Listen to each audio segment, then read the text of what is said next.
Okay, I'm not actually that desperate, but okay, I'm not really am. The stream's going to be good, I promise you. There's going to be so much coming up in the stream.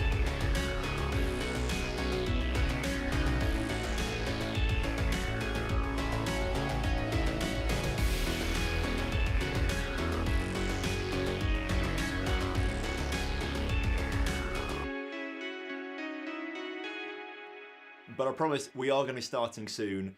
Although if you are really early, there's a good chance you might actually have to watch this over again another once or maybe 2 times, depending on how quick I get to the stream. So enjoy it again, maybe, unless you hate it. Sorry.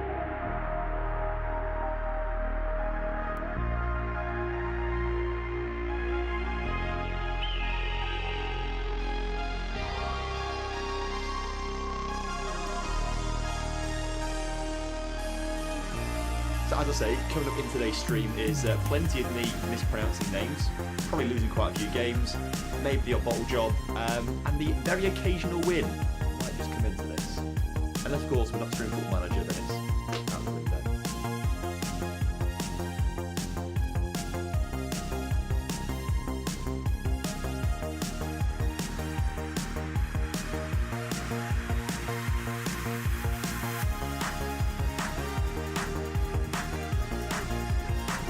Hi guys, it's me, Tom. We're starting the stream soon. It's going to be really good. So please stick around and just.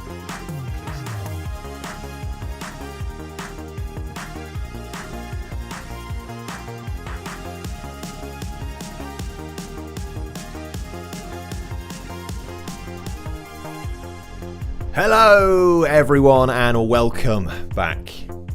We're here once again playing with Daniska Shredder in Football Manager 26, and I just think we've been stealing Wonderkids. We've been doing so well with collecting some of the best Wonderkids in FM26 that it just feels like we're cheating almost sometimes because we've just got such good players. We'll talk through them all in a few minutes and go through things. But welcome to the stream, everyone. Hope you're all okay.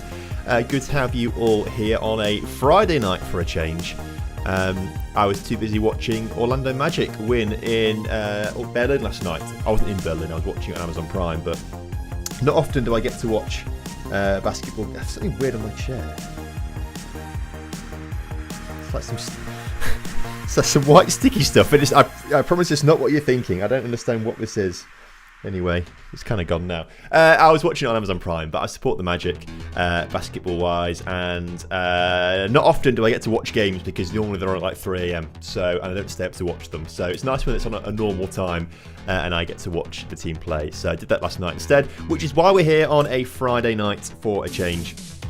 So yeah, I thought you guys would enjoy being here with me as we look to keep going and progress through the Champions League phase, which we're doing okay in right now. We've got some tricky games coming up tonight. Starting off, actually, I think with Atletico Madrid, if I remember correct. No, I'm lying to you.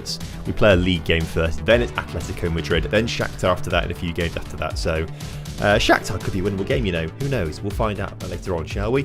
But yeah, I'm looking forward to chilling out with you guys this evening and playing a few Football Manager games. I had a really weird week this week. I don't know about you guys, if you ever had these kind of weeks or not, but I feel like I was very productive Monday, Tuesday, Wednesday, and I got like ahead in what I was meant to be doing, essentially. And then rather than like, you know, use that time where I'm ahead to then like get it done and then move on to the next thing to get ahead with the next thing, I basically last 2 days have done fuck all.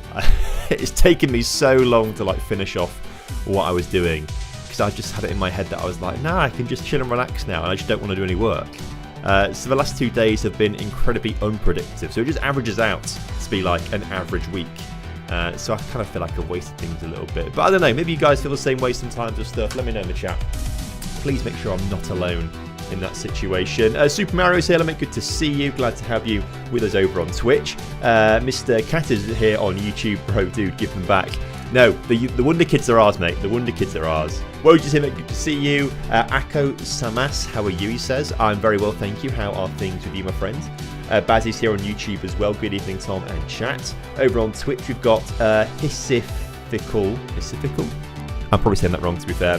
Enjoyed some YouTube videos. Glad you stream on Twitch as well. Yeah, Twitch and YouTube we stream on simultaneously, depending on your audience your platform preference, not audience preference, platform preference. There we go. We've got Sadsia here as well over on YouTube, as well as Surveyor Me, which I think I've said all wrong. Hello, mate. Good to see you. TGIF Tom. Yes, TGIF. Looking forward to the weekend. It should be a nice weekend, to be fair. I'm looking forward to doing nothing. Not going to Luton, unfortunately, or London for the NBA Berlin game, the NBA London game. Magic are playing in London, but when I tried to get tickets, they were like 300 quid, and I wasn't really going to pay 300 quid to watch it when I could just watch it at home. I mean, maybe I would have, I don't know, but 300 quid seems a bit steep, I feel, for one match, especially when you've got to get trains and hotels in London. It seems a bit expensive. It is like a once-in-a-lifetime kind of... Not a lifetime, because they come to the... well, maybe not Magic, but basically, if I'm going to see the Magic play at some point, I'll just fly to Orlando and have a holiday there instead. Feels like a better experience, if I'm honest with you. Word Nate to see, hello mate, good to see you. Cutum, hello mate, good to see you over on Twitch. Glad to have you with us. Good evening from Scotland. Hello to Scotland. You in Glasgow? Which side of Glasgow are you on? Who do you think is going to win the Ballon d'Or? Good question. Who do you think is going to win the Ballon d'Or? I mean, it's quite a long way off still, to be fair. At least 9 months right until the Ballon d'Or's awarded. Who would I like to see win the Ballon d'Or though? I'd quite like to see Kane win a Ballon d'Or at some point. I know he's had a very, very good season so far, but whether they'd give it to him, I don't know. It depends if Bayern win the Champions League or not, right? Basically, and basically, who wins the World Cup this year? That's what it's going to be, isn't it? So, one of those things, isn't it? What's the most you've paid for a supporter shirt from any team? You know what? I think it genuinely might be. I know it's slightly off topic, but you've asked it in the chat. And I'm wearing a Donishka Strela top right. I think it might be... where is it? Oh, here it is. I think it might be the Ferencváros shirt from Hungary. Because I think I've got like the... You know, like a lot of football shirts these days... They do like your like standard edition and then like your like athletic edition kind of thing. And I was really quite pissed up when I was at this game. And I was like, yeah, I'm going to buy a shirt. And I think I have actually bought, it does say here, performance system. So I think I have bought, and I swear it was like 80 or 90 quid it sort of translated to. It's a nice shirt, but don't get me wrong, I don't want to pay 90, there we go. So that's probably the most expensive one that I've bought, just because I was a bit of a drunk idiot at that point, to be fair. I tend not to go like crazy when it comes to buying shirts. Ooh, saying that. This Venezia long sleeve one, this is some classic football shirts. And I bought it, obviously, because we did a save with Venezia a long, long time ago on the stream that I really enjoyed. Gianluca Busio came third or second, I think, in the Ballon d'Or. It was a fantastic save. I loved that one so much. But I think I must have paid like 75, 80 quid for this one. I think the Ferencváros takes it, but this was probably second place kind of thing. I don't really want to... When you get into the realm of paying like 100 quid for a football shirt, it's mental. And I kind of almost... regret buying this one because it's the kit from the season after that I played with them, but it was in what was available at the time, and I was like, I need to buy it, so kind of should have waited and got the one from the season earlier probably. But I think that's probably the one I paid. Yeah, they're what the ones that it's down there in like a separate box actually. The most expensive shirt I've ever bought from. I can see Laura in the chat here slagging me off actually. Are you sure your unpredictability wasn't from staying up playing Xbox and then being tired the next day? No one needed to know that. You just like shot me down in the chat there. No one needed to know that I was up all night playing Xbox, FIFA and Battlefield, and a bit of Atomfall actually as well. I was switching between games a few times there.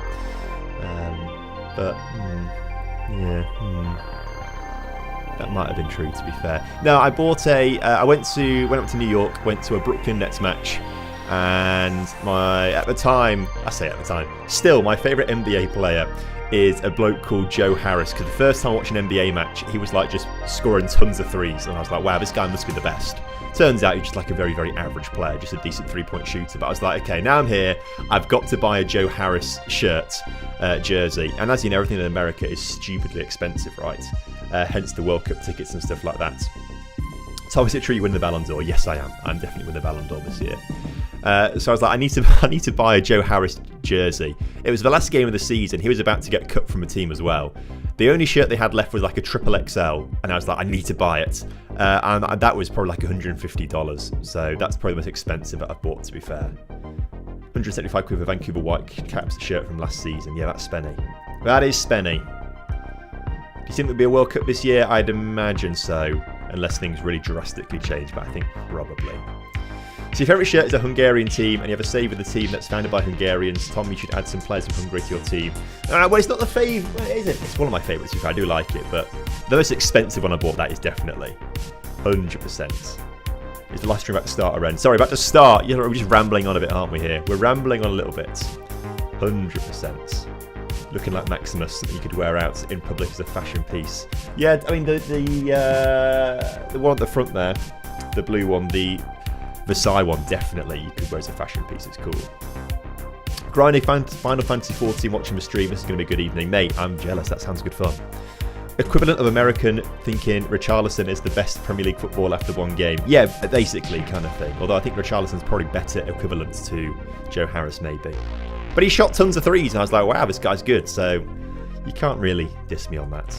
You can't really diss me. Do you feel the impact of a game's launch on content creation? Yeah, definitely. I think across the board, everyone kind of has with FM26. I would say genuinely across the board, views are probably down for people about 30 to 50%. Is kind of what the vibe has kind of been for FM26, which is interesting. Luckily, that still does equal a lot of views, you know, for like the likes of like me and Luke and Zealand and stuff like that, like at the top end of things. But it's still quite a shock to have that sort of drop off as well. But yeah, it's been pretty mental, to be fair. Venezia shirt is a bad boy, mate. It's a nice shirt, to be fair. It's nice. Anyway, should we get into things, shall we? We've been rambling here at the start here for a little while. Should we get into things and start playing some games and talking about the Wonderkids that we've got here at the club? But before we talk about the Wonderkids, ladies and gentlemen, the Asian award winners have been announced, and the Asian International Footballer of the Year is Amar Ramadan, the boy at our club. Now, I'm not quite sure what constitutes here as an Asian footballer, which, you know, does, you know, okay, it is. Why is Ramadan won it? That's what I'm trying to say. Why is Ramadan won it? Because this bloke, he's good, right? But I wouldn't say he is the best footballer in all of Asia. Amar Ramadan. Is that what we're saying? Junior Ito came in second place, plays for Genk. And there's some bloke who plays for RZ at right back, came third. I feel like there must be better. This must, I don't know what this is. This can't be like, there have to be better Asian footballers than these three, right? Surely. But who knows? Who knows? Yes, Chaz. Yes, tag me in it, and I will. I might get a notification on YouTube. I think that's how it works. I don't know. We'll see. We'll see. Why has Ito got hair like a granny? Yeah, to be fair, it's not the best of hairstyles. I will give him that. Not brilliant. Hello, Tom, of the YouTube videos. First time catching on Twitch. Thought a little concerned at first to add on joining was about to abuse and sentiment and warranted nudes women. Excuse me? I feel like I should not have read that out. Don't send unsolicited nudes to people. That's might be illegal. I think it might be illegal, so don't do that. Let's just keep an eye out on that chat, shall we? Let's just keep an eye out. Matoma robbed of Asian award unless he did a stinker this season. I mean, do you think just because he's playing at a higher level, he'd be? I mean, to be fair, 12 appearances, 0 goals. So not great. But you think just because he's playing at a higher level like Brighton, he would be in a much better position to claim Asian International Footballer of the Year. Ramadan does have a lot of goal contributions so far. 7 goals in 8 games apparently, although 5 of them, remember, 5 of them did come in 1 match. But 4 assists have come across a few games, to be fair. So he has played well. We'll give him that. But again, we are a big fish in a small pond here, and he got 5 of those goals in one game. Last season, he got 9 goals in 22 games and 10 assists. So he's already on his way to beating that in 8 games, which is pretty impressive. Excuse me. Sneezing a little bit here. Sneezing a little bit. Right. Play for a team that unexpectedly won their league and had a good showing in the Champions League. Maybe you're right. Maybe you're right, the Wordinator. I think maybe you've got a good point there. Anyway, congratulations to him. He's won that. I just want to talk briefly as well about the Wonderkids that we've got in the team at the moment. Because if we sort the team by age, we've got a lot of youngsters here right now. And a lot of them rated at 5-star potential ability. So we start off with Amara Diouf. I feel like we've stolen him. Generation Foot, £200,000. Thank you very much for just letting us have him. Improving across the board, 20 determination, 16 flair.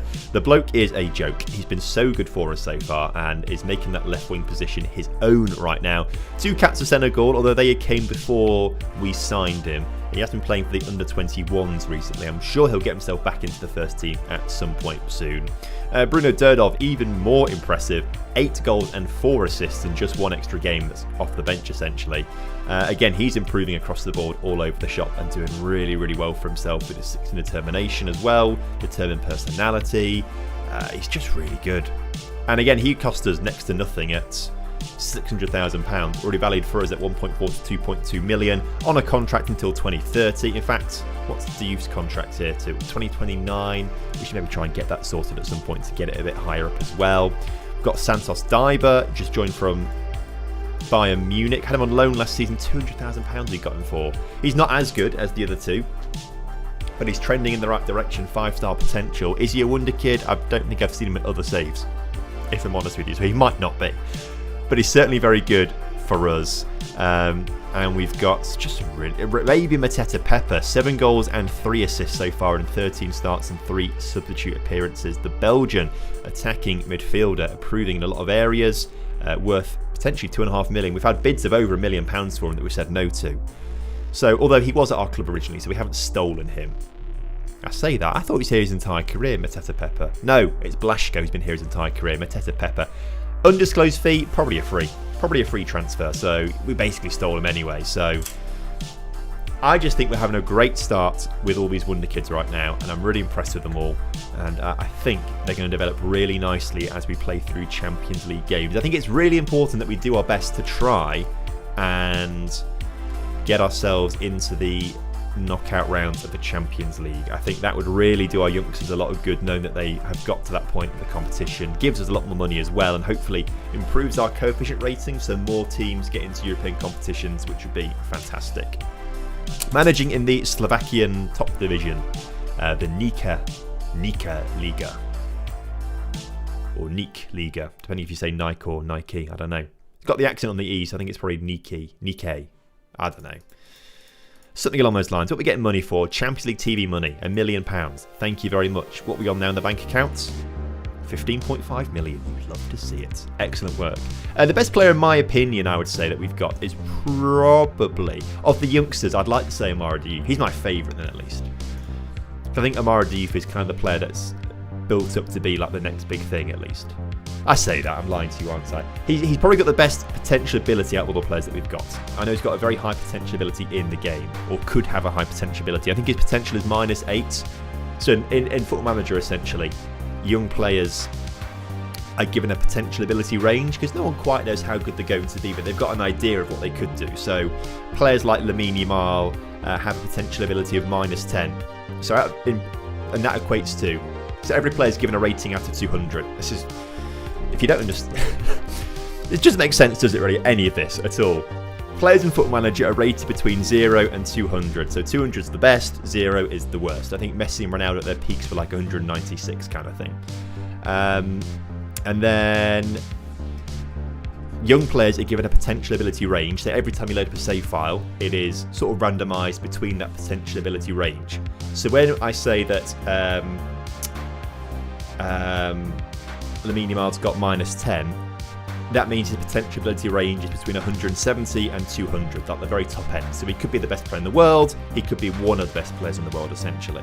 Then it goes to minus 95 for minus 9.5. But I guess the way that programming works, the point doesn't work. So it's just minus 95. That's 160 to 190. Minus 9 is 180. No, what? 150 to 180? Or am I lying to you, maybe? I don't know. Either way, it's very, very high. I know that Youth has got minus 8 potential ability, which could be amazingly high, could be very, very good. So we'll see how he develops across the way. We've got a game against Prešov to start off with, though. Let's get into the first game. Bardos, thank you very much for the Tier 1 subscription. Much appreciated for that over on Twitch. And this is the team that we're going to go for. We need to play Blaszko and Hayovsky in the centre of midfield. By the way, I fixed all the audio issues that we were having previously. So they should be all sorted now. I presume you can hear music in the background, which I should probably turn down a little bit. Because I presume that's probably quite loud, actually.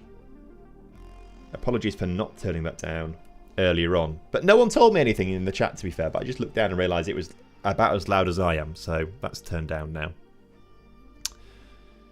So let's get into this game against Prešov, shall we?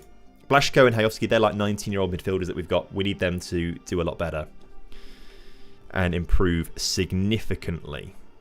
Let me just turn down the game audio for me as well. Otherwise, the crowd sounds are going to blast my ears. Should be okay. Been on a good run out there lately. Go out there and show me what you can do. As we get into our... Oh, I was in the free camera recently.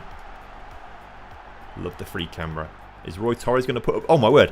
I thought Berdov was in straight away. Let's go to broadcast, shall we? One thing I did for YouTube is transitions between scenes. Going to create one for my second. I don't think you need transitions all the time. But it's always good fun to get the editor out and practice a few things and see what you can create. Derdov scores the first goal of the stream. We were just talking about how good the young Croatian is. And is this a Davey assist? I know it comes off a defender. I thought it went all the way through. Defender clears it, but it falls to Derdov completely unmarked. Left-footed shot outside of the foot, past the keeper. 4 minutes in, we take the lead here against Prešov. Haven't played since FM23. Want to get back into FM this year. What are your thoughts on the game this year? It's certainly a lot better than it was at launch. It's probably not as good as FM24 still, though. And I don't think it will get better than FM24. I suspect they've got an update coming out next week, which is going to do a lot, apparently. I think they're changing a few of the screens around to try and make things look a bit nicer and fit better and things like that. But I suspect after that big update, they're obviously going to bring international management back at some point before the World Cup. And I presume they're going to bring back a multiplayer mode of some sort, because they've announced the FIFA E Club World Cup, haven't they? So I presume at some point that will get implemented, some sort of multiplayer aspect. Whether I think they're coming in March, if I remember correctly. Like, they had their roadmap at the start of the year that sort of said March time. I could be lying to you though, but I suspect most of the team now would be, after this update, will start to focus on FM27. I think they've got to switch focus like fully to FM27 at some point to try and make it much better than 26 was at launch, and I presume they'll do that sooner rather than later. So I don't know how much more we'll see change-wise for FM26. But I think they've got it into a good place. It's just not as good as 24, probably, if we're being honest with ourselves. Blaszko. To Davey on this near side, back to Blaszko. Back out to Davey. Forward to Blaszko. Nice play between these two. It's another pass between the two of them. Cross in the middle. Cleared only as far as the youth, who hits the post. Unfortunate. Unlucky there, fella. I thought that was going to be his moment, but apparently not. Fun fact, if you happen to visit Prešov, there's an ice cream shop downtown run by a Croatian. Elite ice cream it is. Maybe one day I'll go to Prešov and try some Croatian ice cream. Over the crossbar. Haven't been to Croatia. I haven't had ice cream in Croatia. I can only assume that it is as good as that, so... Excuse me again.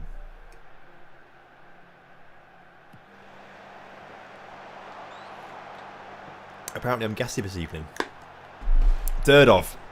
Wins the ball back on the edge of the area. Tries to bring it forward. Ortiz gets the ball back into the danger area. And Karol Blaszko out of nowhere just scored an absolute screamer. 20-yard blockbuster from the young Slovakian. Not bad at all.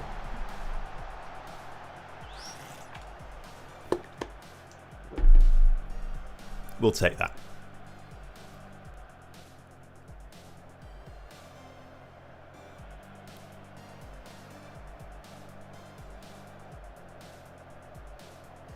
Bit lucky with the ball coming back to him there as well, but you got to take those chances sometimes. Blaszko with the second of the evening. Is it an evening game? I have no idea. Yeah, it must be because there's floodlights on, right? Yes, that is very much night time, isn't it? Mateta Pepper got a chance on the edge of the area, finds Amara Diouf, who's unlucky not to score so far today. For the second time in the match, has hit the woodwork. Oh, fella. Unlucky. Why don't you use FM Kit Creator to make a kit for your team? I don't know what that is, if I'm honest with you. By sounds of things, it's a kit creator where you just somehow create a kit. How to get the logo pack, please need to know. I googled FM26 logo packs and whatever the first one is came up horribly. Sort it out aside, I think I'll probably get mine from, I'd imagine. You just find a pack that looks nice. And third time off the woodwork in this game, by the way, as David then puts the ball over the crossbar. So that's how I did it. That's how I did it. I'm actually not sure which pack I used, to be fair. I generally go for like the standard ones. I don't really like the logo packs where it's like got a cool effect on the badges, like metallic. I don't really like that. I just want the normal badges as they are. Is what I normally go for. Although I think all the logos in this one have a white stroke around the outside, which actually I'm not so keen on. So I should maybe try and change it at some point. But I've made the decision now. Apparently, good save by Bartels, by the way. Very good shot here.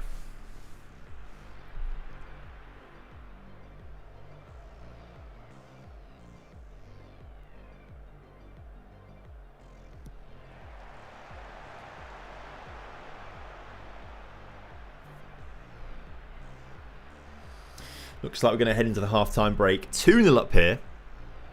There we go. I'm not quite sure what that highlight was for, with the keeper just catching the ball, but there we go. Blaszko on his 8.5 rating after that first half. He's played very well. Durdov on a 7.8. Diouf on a 7. Could have had 2 goals, but he hit the post twice. If he was just a little bit more accurate with his shots, my word, who knows how different this could have been. Who knows? We'll make some changes in the second half. We'll try and rest a few of the better players in the team because we've got a Champions League match coming up. Atletico Madrid after this one, which I don't think we'll win, but given that we only lost 1-0 to Bayern Munich, there's always a chance we could do something special. Mateta Pepper finds Durdov, back into Mateta Pepper, and Durdov's got an assist to go with his goal. Mateta Pepper has a goal to his name in this game. And the young Belgian just adds another £100,000 to the asking price there. Give me a club. I'm going to do career mode with them. Everyone give Sally a club to manage in career mode. When you say career mode, do you mean FC or are we talking Football Manager? Truro City, Jelena, both good options. I can't say the first. Is it Prešov? Prešov? FM26. Oh, so it could be really anyone, to be fair. Oh, off the cross. 4 times off the woodwork today already. 4 times off the woodwork. The side's a good idea. The shirts are nice. But they're also owned by Pierre Gasly, or he's got like a bit of a stake in the club at least. Steve Yellowmate, good to see you. Welcome in. Hope you're doing well, my friend. Happy Friday. Pablo Ortiz brings the ball forwards for us here, as with... We'll make changes in a second, actually, because I do want to make sure we are fully rested up. Mateta Pepper into Durdov. He's got another goal here to his name already. Mateta Pepper with an assist. We'll take them both off right now. Probably along with Diouf, actually. So, Blaszko off for Fane. We'll get Zabukovnik on as well. Let's get... Maybe we'll leave Diouf on, actually, because he deserves a goal out of this. Ilko's going to come on. We'll bring Udvarosh on as well. And then we should make a change at the back. Probably Pablo Ortiz. He's a bit more tired, isn't he? So we'll bring Nemanic on instead. Excellent. Not let me subscribe. Look, don't worry, mate. It's very kind of you to try, but don't worry if it's not working. Not an issue. BK Firm. Where do they play? I can't say I've ever come across them. Belenenses in Portugal is a good shout. They're probably in the game. Who's the team that... I did a video with them, didn't I? Boa Vista. I think they've gone extinct in real life now. I think they might be in the base version of the game. I can't remember how far they got relegated down the leagues, actually, Boa Vista. Were one of the best clubs in Portugal, fell into some financial issues and crashed down to like the 3rd or 4th division. I can't remember. Looks like we've got a penalty. And before that penalty is taken, I would like to go to penalties. And I would like to put Amara Diouf on this one. I want him to get a goal, so... Oh, I think he was taking it anyway, to be fair. So, okay. 5th tier they went down to in the end. Oh my word, that is ridiculous. So they won't be in the base version of the game. You'd have to get it... Oh, for God's sake, Amara. I'm trying to help you out here. And all you do... I talked you up so much at the start of the stream. I was like, you're the best player that we've got. You are the Wonderkid. If I had to choose one Wonderkid, you're the Wonderkid. And so far all you've done is miss a penalty, hit the post twice, and not even get an assist. Amara. You show... Look, and look what's happened off the back of that as well. That's your fault, Amara.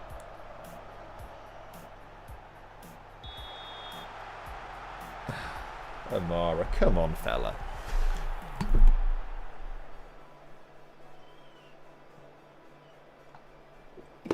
Terrible. Yes, Glasner resigned from Palace. I thought he was just going to say he's leaving at the end of the season. You mean he's resigned like right this second?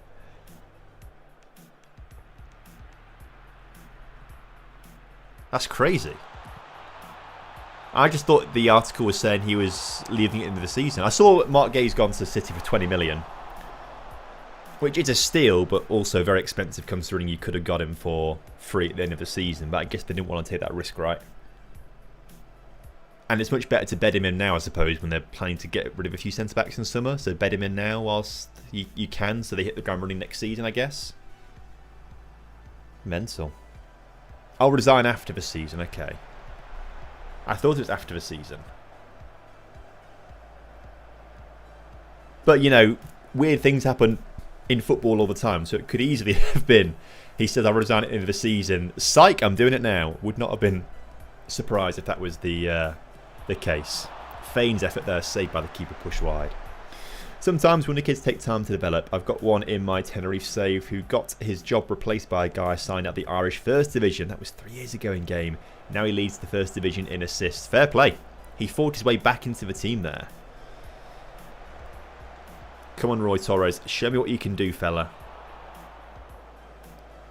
You need to have a big season. Roy Torres needs a big season to prove that he is going to be our number one. We took a big gamble on Roy Torres.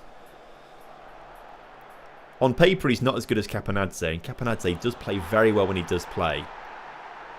Fane with a nice goal there as well. Bottom half team in Belgium, any transfer ideas? If you can steal Konstantinas Karetsas from Genk, that would be quite good, but I don't think you'll be able to. Maybe Bruno Derdov and Amara Diouf. I'd recommend those two right now. 5-1 win here against Prešov to start the stream off. Well done. Great win for us. But it's nothing in comparison to what is coming next. We have got a massive game coming up against Atletico Madrid in the Champions League. Derdov, congrats on the 2 goals and assist. Wonderful work out there, my friend. Keep playing like you're playing and you'll be the best Wonderkid at the team and not Amara Diouf anymore.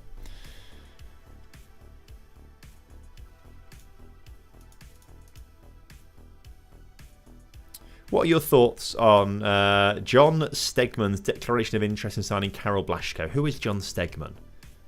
The Wilhelm II manager, or Wilhelm II. I never know which one it is, second or... I just like the idea it's Wilhelm II, as if it's like a bloke who just is the team. If they're going to pay me loads of money, because I feel like Willem must have a lot of money. Who's their most valuable player? Oh, he's not actually that valuable at 2.3 to 4.5. Maybe they don't have much money. Well, I'm going to respond, and I'm going to say he's wasting his time. Carol's not for sale. Oh, my word. Do you foresee your relationship with John deteriorating? Yes.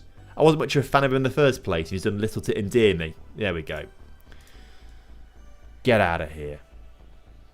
Can't sign Diouf, not sign a pro contract yet. When he does, you can get him for fairly cheap. We paid £200,000 for him. Derdov was like 600, I think. But to be fair, we only signed Diouf at the start of this season, which is season 2. Derdov we got in January. Glasner will go to Lincoln if they make the championship. Into the Conference League title within 6 seasons. I mean, that would be a dream. My genuine dream is to just go on like a European trip with Lincoln City. Just one season is all I ask. It's all I want.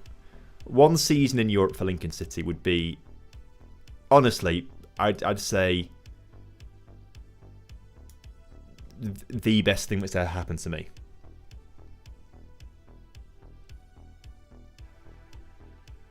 That's what it would be. It genuinely just would be.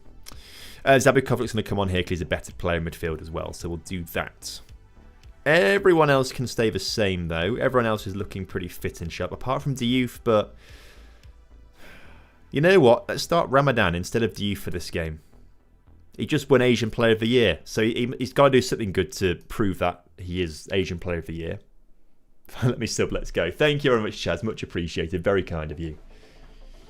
Look at Gilbert Jordana at Girona. Wonderkid right back. You can get for under $1 million. Okay. Is that Prekop from Slavia? I believe it is. I think we signed him this past summer. Yeah, striker. He's Slovakian. Plays in the national team. We got him for about $500,000, I think. Wasn't too expensive. But here we are, away from home at Atletico Madrid. Huge game for us here. Not a game that I think will win, if I'm honest with you. If we look at the table, Atletico. Where are Atletico? Well, we're not top or bottom, that's all I know for now. Simeone. Good save by Bartels. Cleared as far as Koke. Hanko finds Marcos Llorente. Some world-class players on the pitch right now. And there's also Giovanni Simeone. Sorloth, though, does score. He proves that he's one of the world-class players, unfortunately. That is too easy. But he is a mountain, Sorloth, isn't he? An absolute mountain. I don't want to see that goal again, if I'm honest with you. So where are Atletico Madrid? Oh, up to 16th now. Also, they've actually... This will be their second win. So they've actually had a pretty poor start to the Champions League then by Atletico Madrid standards. You say, old boy, 7 minutes into the game, but we conceded 2 minutes into the game against Bayern Munich and then we only lost 1-0. So who knows? It could all be very different here. As Derdov just put a low cross in. Eric Prekop gets us straight back in there. You love to see it. That's what I'm talking about. Mateta Pepper gets the ball out to Kapanadze. Great little chip forward to Derdov. And Eric Prekop has beaten the run of the defenders here. The cross may have got a touch actually off a defender to help it into the path of Prekop there potentially. But we'll take it. He's been rubbish this year for us. Okay, Bannock beforehand. He's alright in FM to be fair. How are Slavia doing this season? And it was a bit of a three-horse race in the Czech Republic, right? With you guys, Slavia, and Victoria Pilsen, right? Davey, ball in towards the middle. I think Prekop's offside, if I'm honest with you. That one's not going to... I mean, I wish it did count. But Prekop, I think, was in an offside position. We're going to go to VAR here. Yeah, fair play. He's not that fast. I'm afraid he's not that fast.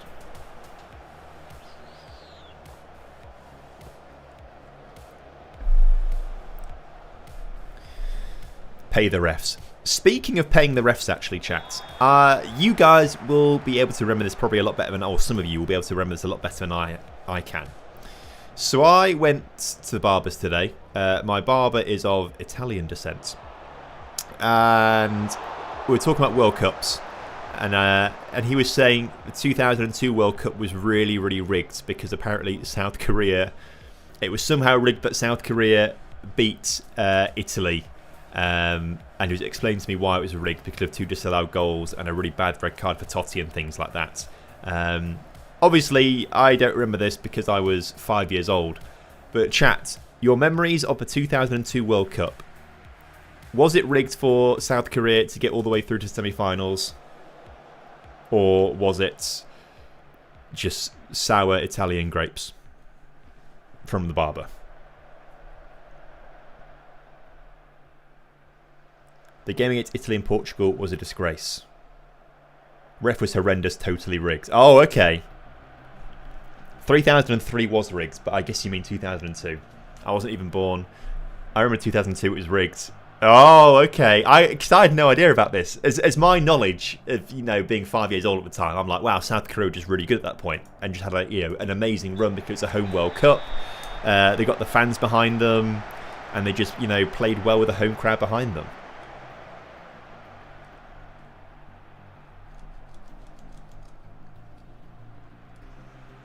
I think the Spain one was... He said Spain was also rigged, to be fair. Byron Moreno got into some very interesting situations after the World Cup. Was that the referee? Wasn't that the referee? He said the referee was done for like drug smuggling or something like that. South Korea did not have any good teams. They had controversial calls. Wow. Also beat Spain and Germany. Let's say they're heavily favoured at least. Also, I just thought it was like, who's just been... Italian, if your team lose to a team that they're not meant to lose to, when you have at that point one of the greatest teams ever assembled in world football, he was just salty. One of the worst robberies I've ever seen against Portugal. Insane. Okay, so it wasn't just him being... Okay, I get it. I need to watch the highlights actually in a bit. Oh, Julian Alvarez is through. Oh, great. Oh, my word. We've done so well to stop things. We need to focus on the game for a moment. Keep telling me about how it was rigged because I'm interested. But we need to focus up here a little bit. We are being dominated on the stats. But it's 1-1 where it matters on the scoreline. Ramadan's played terribly. Should not have given him the start today. On you come, Amara Diouf. Durdov's played quite well. So is Mateta Pepper. Caponata's going to come off for Roy Torres here. Zabukovnik and Blaszko are both going to come off here. And there's 4 changes at the same time to see if we can turn this game around a little bit. And get ourselves a really important win. I mean, a draw against Atletico Madrid would be insane. How much do I want to change things here, though? Because what we could do is try and go for it a little bit here at the end. Who brought El Kandusi onto the pitch? That wasn't meant to be me. El Kandusi's not meant to be on the pitch right now. I don't know who I meant to... Oh, I must have obviously clicked the wrong thing there. That's frustrating.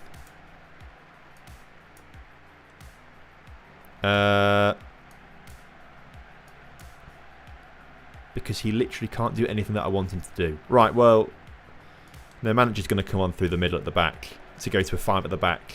I thought I brought Fane and Hayovsky on. I don't know how I've not... Okay, well, look, we have to deal with it now, aren't we? 10 minutes. Let's just keep going. Push for something at the ends here. We're going to shout encourage. Davey, ball in his hands for this throw. Don't give it away. Finds Diouf. Back to El Kandusi, who's playing in midfield. Prekop brings the ball forward. He's got not a lot of support around him. Oh my God, great ball. Great ball. Bruno Derdov. I am a tactical genius. I am a genius. It knows no bounds.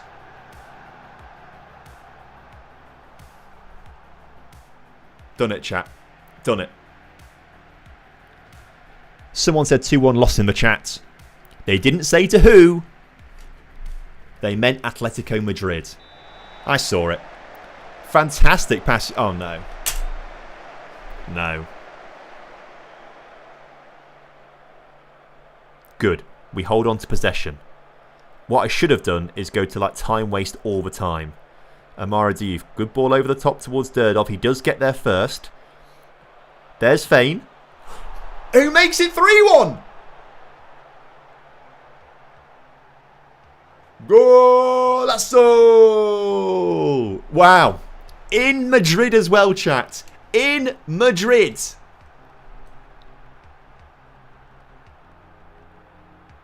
I mean, Oblak's had a stinker there, hasn't he? Don't even need to park the bus now. Don't even need to park the bus now. We're 3-1 up. They can score a goal if they want. 5 shots on target. 3 in the back of the net. A poor game for Oblak and the Atletico Madrid defence. But we have just taken a famous victory there. Oh, that's incredible. What a time to be alive. So where does that leave us? In 1.8 million for winning that, by the way. Look at the bank balance.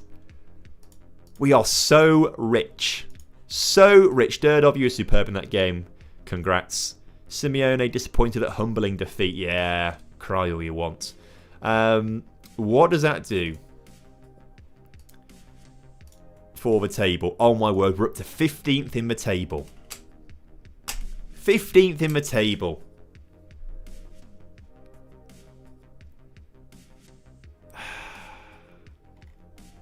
How many points do we think we need, chat, to actually get into the knockouts? In real life last season, what was it? If I go Champions League and I look at the table for last season. Sorry, I'm just doing this on. If I go to watch along here. Oh, okay, so it was 11. I don't know why I had it in my head as 7 points, if I'm honest with you. Oh, unless 7 points is the Conference League, because they only play 6 games, they're not 8.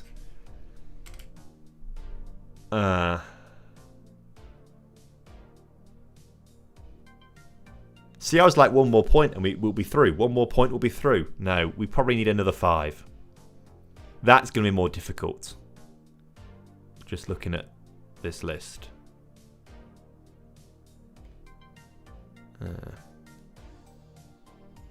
Well, we won't come bottom at least, because, you know, we've done better than Slovan Bratislava did in real life, so that's nice.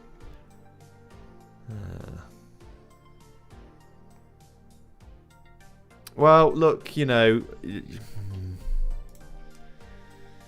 we'll see, we'll see. Mateta Pepper on loan for 2 years. Congrats, he's a very good player. If you can buy him, maybe try and buy him, I don't know.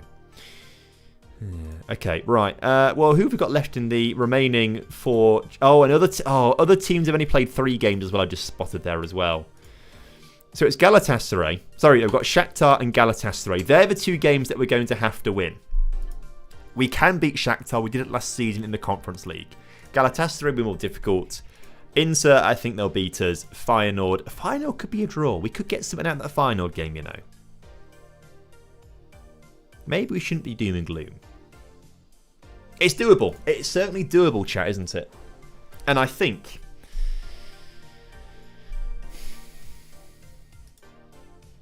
I don't know what I think. I don't know quite where I was going with that sentence, if I'm honest with you. I don't know.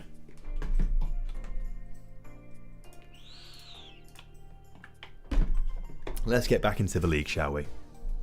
Let's get back into the league. Up next is a team called Lokomotiva Zvolen.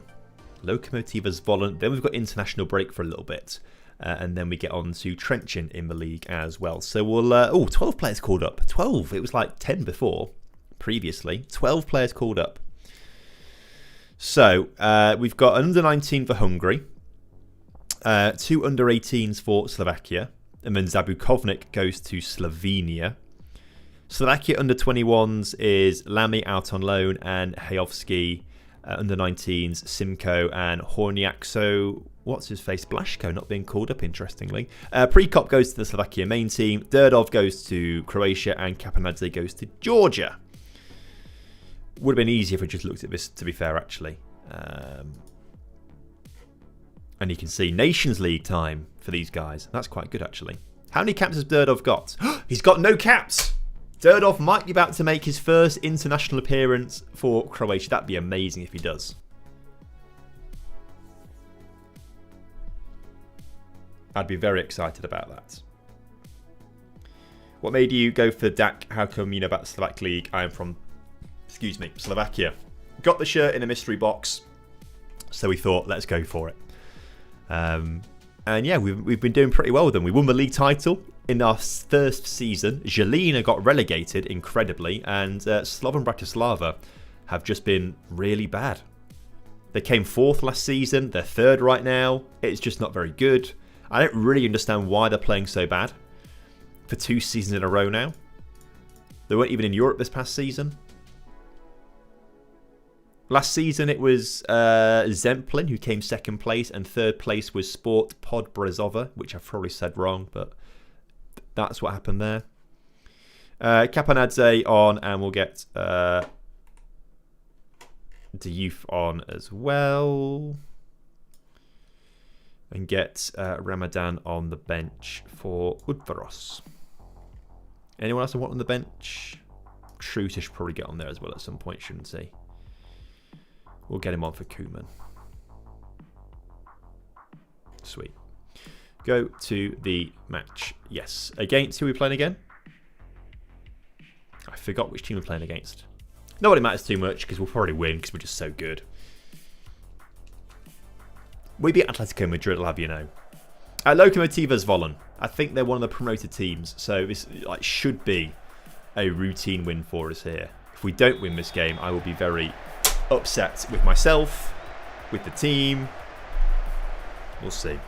Zemplin, yeah, they lost straight away in the Conference League to a really crap team in the Conference League in the second qualifying rounds. But yeah, 2nd last season, and obviously not in a very good time of it in this season. We'll check the table in a second.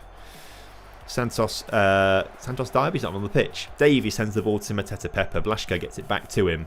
And the left back finds Amara Diouf in front of him. The young Senegalese left winger powers past his defender there. His low cross is good, but just about dealt with by the defence there. And kicked out of play. Right. End of that highlight, I'm sure. Yeah, they both dropped down to 7th and 8th place right now. They were 2nd and 3rd last season. 7th and 8th this season. Not quite sure how they were so good, but they were. Penalty? No penalty. Tom's ignored my last 3 messages. What are you saying, Chaz? I've scrolled a long way to try and find them. Oh, random question. I'm going to be doing a custom database on stream from next week. Would you like to be added into any position in the back line? Is free. I want to try and ask Zealand and Clayton and Igaluk as well. Yeah, put me in. Put me in as a left back in the changing rooms, if that's what you need. I mean, I was always a striker growing up. Always a striker. But if you need defenders, I'll be a left back. Not that I've got a left foot, but you can say I've got a left foot in the database if you need to. Jan Bartels rolls the ball out to Ortiz on this near side. And our star centre-back doesn't really do a whole lot with it, if I'm honest with you, but he does get it over the halfway line in the end. And Amara Diouf now, using that dribbling skill, finds Mateta Pepper in front of him. We just can't seem to find the back of the net early in this exchange with Zvolen. It's poor. Davies' corner into the middle. Headed in by Prekop. Did not see how that happened at all. There was like a melee of bodies.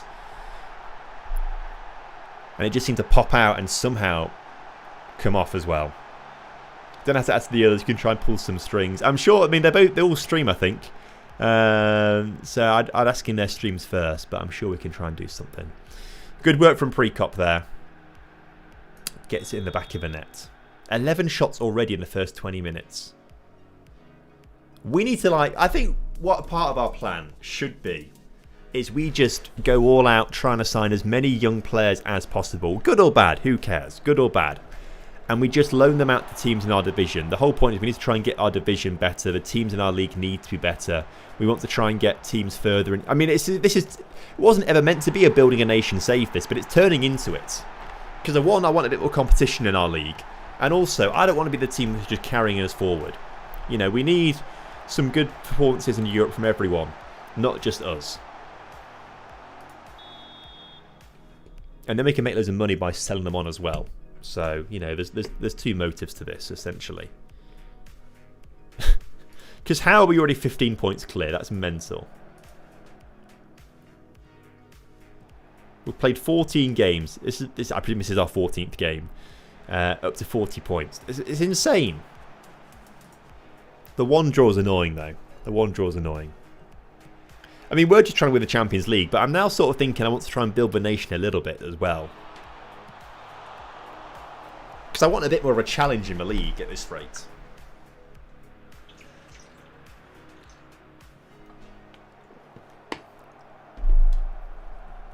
Blaszko. Because part of it as well is if we want to get our players really good, they need to be playing against other decent teams and decent players week in, week out to improve.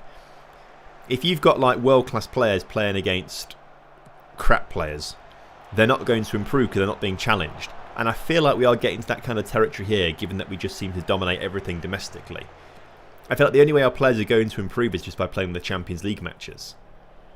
So we do need to do something more domestically. So we should probably try and offer a load of players out. I say that we've not really got a whole load of players to loan out. We just need to try and grab as many players as possible and get them loaned to teams like Zemplin and Rajembarok. Because Rajembarok are having a bad season actually. 20 points, fourth on the table right now, only 3 behind Slovan Bratislava. Maybe Bratislava need the players as well actually, on the grounds that they are not having a great season by their standards. Good free kick, back to Mateta Pepper. Prekop wants his hat-trick, but he's not going to get it because Blaszko is going to get the goal instead right on the halfway line as well. A few friendlies against top teams mid-season. Yeah, maybe the mid-season break actually, that's a good point. Which is we're going to need to do anyway because we've got to be able to be ready for Inter Milan and Feyenoord in January during winter break. So that is something to think about.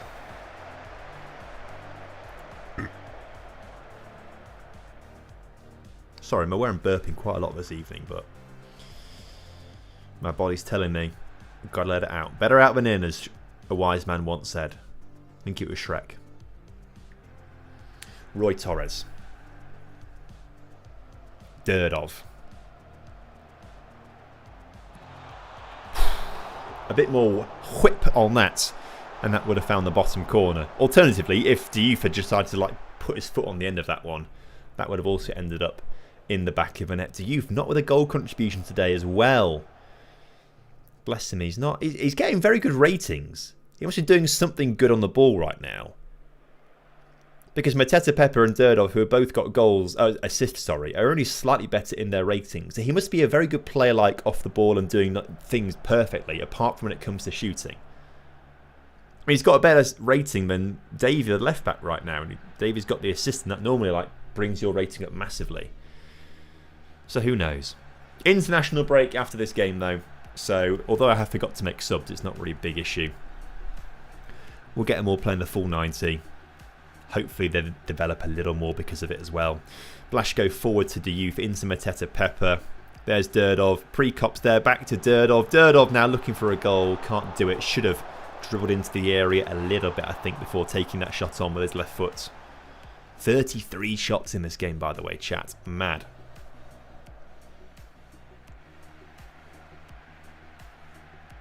And then Roy Torres gives the ball into Mateta Pepe. Blaszko's there as well.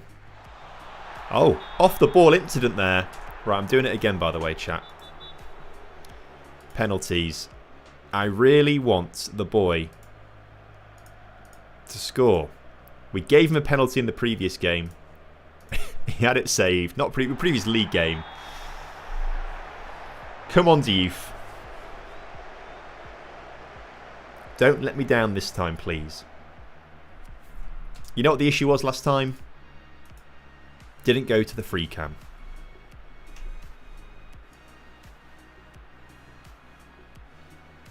Let's get a really good angle of this penalty. Oh, I've kind of messed it up, but there we go. Let's get a good angle of this penalty. Amara Diouf. It's going here. It's going here. Top right corner. Wait, it's going here. Left-hand side of the net. He scored it at least. He scored it. And that's the main thing for me. His first goal in probably like 3, 4, 5 games or so. He's had a bit of a dry spell. Hopefully that's going to reignite him. As he's on an 8.2 rating there and almost gets man of the match. I think Blaszko gets actually an 8.6 rating in the end. Good game for him. Attackers there for Lokomotiva. Terrible ratings. I mean, the whole team were, but 5.9 as the attacker is crazy. Well done for us. A great win and a great pity goal as well, as you say. Precop, Blaszko. And the boy, Amara Diouf. You're out for... Oh, he needs a rest apparently. Good job as international break now. And you get like 2 weeks off as a rest now. Before we take on Trenčín back in the league. And then Shakhtar Donetsk, which would be good fun. Evening, Tom. Recently been in hospital and your videos kept me going. Oh, mate, sorry to hear that. Sorry to hear you've been in hospital. Doesn't sound like much fun at all. But hopefully you're on the mend. And I'm glad the videos have been able to keep you entertained. And hopefully you're feeling a bit better now. But sorry to hear that, man. Nemanic, one of our centre-backs, has got a fractured lower leg. Is going to be out for 3 months by going to a specialist. That's fine. We don't care about Nemanic. Not really a player that's important to us. So if anyone's going to get an injury like that, it may as well be him. As harsh as that sounds. Goal 50. Who are the 50 best players in the world? Saka comes out at number 1. Mbappe, Salah, Vinny Jr., Haaland, Kane, Bernardo Silva, Bruno Fernandes, Rodri and Jude Bellingham make up the top 10. Have we got any players in this? I'm just waiting to see where Mateta Pepe is in this list. Oh, that's... Okay, well. We're never going to find out because this thing just... Oh, it does work, apparently. That is so weird. I was going to say, well, if it doesn't work, we just have to assume that he is going to be 46th. But he's not in the top 20. Mateta Pepe not in the top 30. Not in the top 40 either.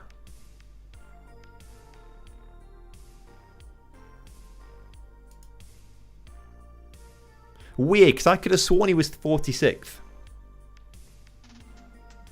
Strange. I don't know. It must be a bit broken for him not to be in there, but we know that Mateta Pepe should be there. How's fatherhood treating you? Unless it's something I don't know about. To my knowledge, not a father. Unless you mean to my Wonderkids, then yes, you know, I'm having a great time being a father to my Wonderkids. 4-4-2 or 3-4-3? 3-4-3 I think is probably better, I would say. Outside of the game interface, I find it hard to navigate myself. I quite like how it looks. I've definitely got used to it. I think it was airy. I think it looks nicer than FM24 and previous ones ever were in the past. Yeah, fatherhood to the Wonderkids treat me very, very well. Very, very well. I'm having a great time with them. It's just so nice to see them all grow up and do well. Blaszko doing very well, apparently. Up in his attributes across the board, which is good to see. It's not bad. It's not bad. International break. Right, whilst we go through international break, we're going to talk about another football management game, which is called Footium. So it's a football manager game that I've been involved with since the start, basically, which I think was 2021 when they started going public with it all. But essentially, it's a Football Manager game that is made by two of the guys on the team are guys that I went to school with, and so when they started putting together this package of what the game is, Footium, they were like, who do we know that like is into Football Manager and can sort of help us out a little bit, and we can play the game with us and things like that, and happens to also be a YouTuber and can do a bit of marketing for us as well. It works out nicely. So I've been involved in Footium since it first came out in first started being developed in 2021ish. The game's been launched for almost a year and a half now. In fact, probably more than a year and a half if you include like the betas.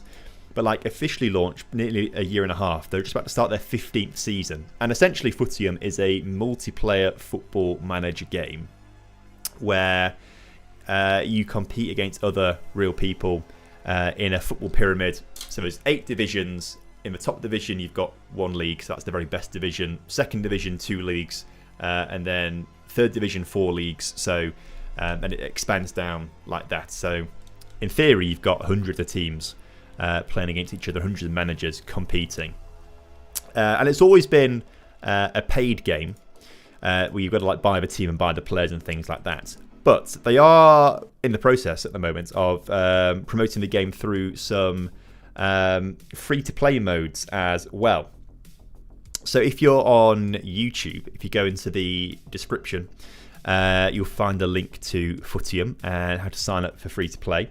And if you're on Twitch, in fact, I'll do it for you right now. You go !Footium in the chat, and then a link will just come straight up for you there on Twitch as well. So I just want to show you how you sign up for it as well. If we go to this watch along as well, essentially they've also given me a friend league as well. So if you sign up and play their free to play mode, you can join the Seri Tom division is what I've called it, and then once you join the friend league, whoever wins the friend league at the end of the season gets given a team worth up to $100, I think, which is pretty cool to be fair. So there's always going on with Footium. So I'll just walk you through your sign up actually. You click sign up. All your information here about what is Footium, blah, blah, blah, blah, blah. Play for free now. And so we're going to sign up with... I've just leaked my email there. Fuck.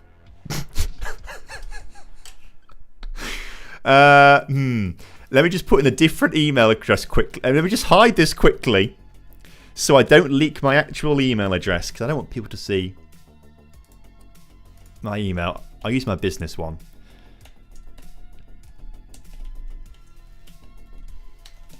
Is that correct? That should be correct. Now they've sent me a code to my email, so I'll just get this code off my email. Ah, dearie me. No one email me, please. There's the security code. And am I in? There we go. Right. So. Oh my god. Why is the... Okay, this email I guess is not leakable, to be fair, because it's on YouTube anyway. Wow. Everyone's just sending me emails now.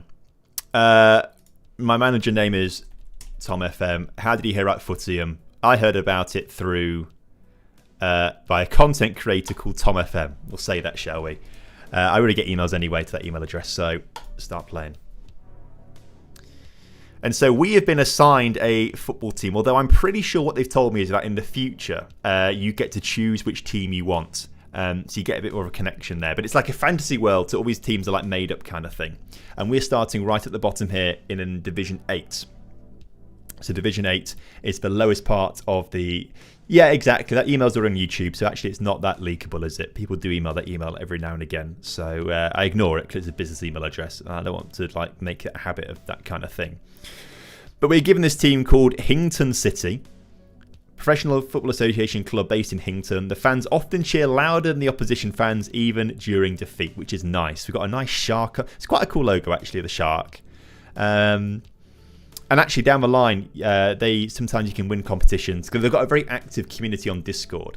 So sometimes you can win competitions, and when you win the competitions, you get to have a club badge redesign, and some people have done some really good ones. So if we go to where's leagues? Oh, leagues there. Go to Division 1 here. Some of them have got some really cool logos, like Cham Rangers. That's such a cool logo there as well. I don't know if that was what they started off with, maybe potentially to try and keep it in there. I don't know. And then they've made a cool design for Cham Rangers, which is quite cool. Some people just keep the same logos all the way through. Although actually that's one that's actually been redone, hasn't it? Ruston Twee. What a great name. Ruston Twee. World Stanley, for example, they were the first team ever in Footium history to go from Division 8 all the way up to Division 1, which was a pretty mental achievement, to be fair. And then Swart Rangers, very good logo there. Must be from Leeds with the flower in there as well. What is it? That is a Leeds thing, though, isn't it? And then you've got maybe the greatest name in all of Footium, Thot United. The way they did it was they somehow did it with random generation with like street names. I can't remember what the exact process was for getting all these team names, but it was like to do with random generation. They put loads of street names in there from like around the UK and stuff like that. And then they did a generation through that, I believe, if I remember correctly, which is quite cool. So we're about to start season 15. It's been a long journey. And so every game, you create your tactics. So there's loads of different sort of tactical shapes to use and things like that. So a 5-2-3, for example, is quite a popular formation. And then obviously you will look at what other teams are doing around you. And the idea is you've got to try and counter these formations. So as an experienced player, if you see someone playing a 5-2-3, what you should do is play a 4-2-3-1, because 4-2-3-1 just seems to do very well against the 5-2-3 for whatever reason, which is quite good. So let's look at the players that we've got, shall we? We have got, if we sort it by positions, 2 goalkeepers, 31 and 32 rated, 28. In fact, if we sort it by just ratings, who's the best player we've got? MD Lu, a Singaporean striker who's 20 years old, very young, and you can train your players up to improve them as well. So he's 36 rated, 20 years old, but this bar here means that he's got 19 potential total. So you could get him up to a 55 rated player here. So you can unlock 19 potential, train him up 19 times, he gets up to 55. At the moment, you can only train him 4 times because you've got to play loads of games to then get the player. It's quite good fun, to be fair. And currently no one's used any of his potential. So we could train him, for example. I think training is currently locked because we're in the mid-season break at the moment. Next game's in 3 days. So the season starts in 3 days. So if you want to sign up and get your team ready for the start of the season, you know where the links are at the moment. So he'd be the player to sort of play at the moment in the team. If we go back to the player list. Stuart Stevenson, Scottish centre midfielder. Again, young, 20 years old, 15 potential, so won't get quite as good. But he's not a bad player to have in the centre midfield as well, right-footed. Kevin Ung, good name there from Singapore, centre-back. Could also train him up to be a DM if he wanted to. He's not too bad as a DM. Yeah, some decent players. Has anyone got... Yeah, 25 potential is the maximum potential for like a standard player. So this guy starts at 25 rating, so he could get up to a 50 overall with his 25 potential. But good leadership at 73 as well. Plays as left midfield as opposed to left winger. You'd maybe want left winger because I find wingers to be a bit more useful than midfielders personally, if I'm honest with you. And then we've got a youth academy. Because we're the only caretaker manager of the club in the free-to-play mode. Because the academy is where you buy players for your team as well. For much cheaper in the transfer market. You can sell your players in the transfer market to other managers. You can buy players as well from other managers. Youth academy is usually a cheaper option to do that. But because we're in the free-to-play mode, we can't access that at the moment. Which is fair enough, to be fair. So it's a really good fun game. I've been into it massively. My team are called... Main Sea City. We're in Division 3, League 3. We've had a really good run over the last couple of seasons. If we look at the history of my club that I've been playing as, it's been really frustrating actually the last few seasons. So this is a bit of a graph of what we've done. We started off in Division 4. this was like a beta season 0.5 as a beta season. So although we won the title, we didn't actually get promoted. Annoyingly, season 1 was the proper first start, and we came 4th in the table that season. Then we came 3rd, and then the season after that we came 2nd to finally get promoted to Division 3. Well, we had 3 good seasons, finishing 7th, finishing 5th, finishing 6th, and then we got relegated, which was rather frustrating. The bottom 4 teams in each division get relegated, so I wasn't particularly happy with that, obviously. But I thought I'd just walk the park. I got complacent like all actual football teams do. I thought, well, I've been relegated now, but I'll walk the park once I get relegated. Only just avoided relegation on the final day of the season in Season 8. And then we recovered a little bit, finished 5th the season after that, and I thought we'd improve again, but we dropped to 6th. And then we dropped to 9th and got relegated to Division 5. And that was when I was like, okay, that's enough. We need to get ourselves back on good footing here. Got promoted in Division 5, first time of asking, winning the title. We won, I think we only lost 2 games that season. It was insane. Had a decent season in the first league back. And then last season, we won the Division 4 title back into Division 3. And I'm hoping for a pretty good season. Pablo Castelli is actually my most appeared player, most used player. He's a goalkeeper, 29 years old, so he will hit 100 appearances at some points. Shua Omura is my best player. He's a rare player, so he's up to 89 current ability. 100 is the maximum, he's up to 89, but he's 31 years old, and the issue is that at 31 years old, or after 32 years old, so this is his last season, he will retire after this season, which I'm really upset about, actually, because I've loved every second of Shua Omura. He's our top goal scorer, as you can see, 48 goals in 91 matches. When actually, that's a pretty dog shit return in comparison to Guilherme, the right winger, who's got 39 goals in 61 games. What Shu Hermura has been doing, I do not know. I guess I play him in games where I'm less likely to win, because I'm like, I want to make sure we've got the best team possible, and they're harder games. I guess Guilherme is my 3rd choice midfielder, or right winger, at this point now. Has always played in the crap games against crap teams, so just scores plenty. Maybe I should do it the other way around. Play Guilherme in the bad games. I don't know. He's 30 years old though now, so he's not far off retirement. But so yeah, I've been addicted to Footium for quite some time. To be fair, now I find it really fun, and you actually, because it's, I don't know. I remember the first season in particular because I was in such a promotion battle in season 1. We came 4th in the end. But I think we were 2nd heading into the final day of the season. And then we lost in the game to the team in 3rd place who overtook us. We dropped down to 4th as a result. And I remember being gutted. Absolutely gutted for like a week afterwards. I was so annoyed. So you get really into this game. It's good fun. So that's Footium. Once the season gets going again, we will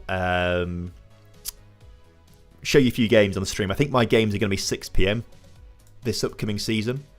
Yeah, 6 p.m. this upcoming season. So we'll probably start a few games, streams a little earlier to watch a few of these games as well. But yeah, I've had a lot of fun. You can sign up for free and play as a caretaker manager, free to play. And if you sign up via my link in the YouTube description, or if you type !Footium into the Twitch chat to get the link, you will get put into, if we go to social. Why have I not joined the friend? I guess because I had to make the team first. If I click the link again. There we go. I can join the TomFM Friend League. 4 teams in that league already. So, which is pretty cool to be fair. And then whoever wins the Friend League as well gets a team worth up to $100, I believe. I'll have to double check that, but I'm pretty sure that's what I was told. So yeah, get yourself signed up. Have a try this season for free. And hopefully you get as addicted as I have, because it's a really fun game. And the team behind it are great as well. Like I said, I went to school with 2 of the guys on the team. And they're really nice guys, and they make a really, really fun game. So check it out. Links down below and all sorts. And yeah, let's get back into some Football Manager, shall we? Because I know I realised I got quite carried away there talking about Footium, but it's a really fun game, and I get really into my team as well.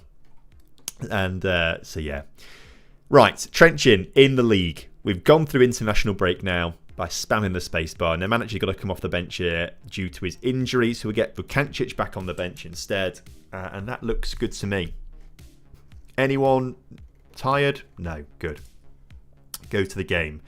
We'll make some subs in this game though, I think, because we've got the Galatasaray one after this, I believe. I'm pretty sure it's the Galatasaray one after this. Are you going to try Soccer Manager 26? I'm sure I'll give it a go at some point. I mean, at this point, it could be better than FM26. Who knows? So we'll give it a go. Hello, Serbian Mafioso. How you doing, my friend? Good to have you with us. It's alright to like double check your stream name there. I'm alright, thanks. You're the thief that stole the best Wonderkids. Look, I didn't mean it. But I've got them here now, and they're playing brilliantly. At least Amara Diouf is. Sorry, no, I mean Bruno Derdov. Amara Diouf is my favourite, but he's had a bit of a slow start to the stream today, so... a bit of a touchy subject there.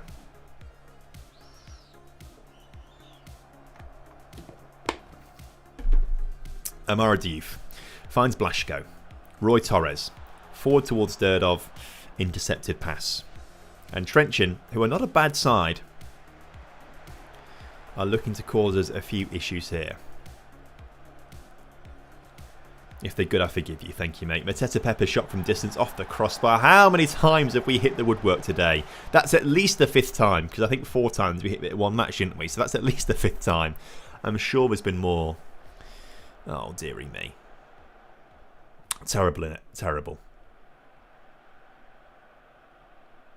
We'll get there, though. Derdov already on a 7 rating. He's having a good game so far. Where are Trenčín in the table, by the way, thinking about this?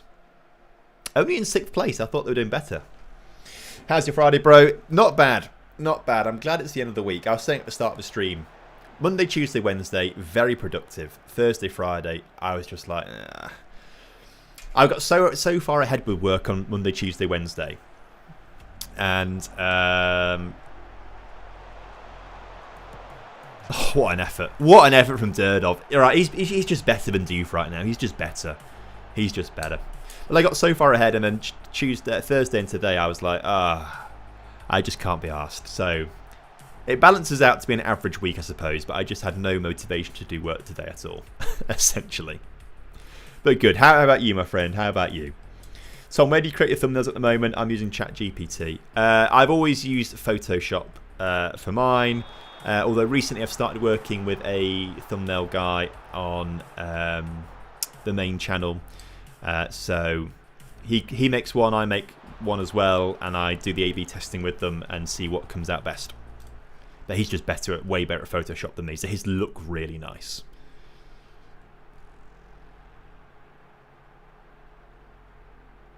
Gotta say, it's a bit of an interesting game, this one. We've dominated proceedings, but we're barely seeing anything. Who usually wins the A/B test? It's usually very, very close. So the way the A/B testing on YouTube works is they don't do it on... At least the results that are given to you or shown to you, the information that's shown to you, isn't something like click-through rate, which you would assume is maybe like the go-to metric kind of thing. YouTube's main... The way YouTube works, really, all it wants you to do is stay on YouTube for as long as possible. That's the primary driver behind YouTube, whatever. It's their main sort of like focal point and metric. They just want you to keep people on YouTube for as long as possible.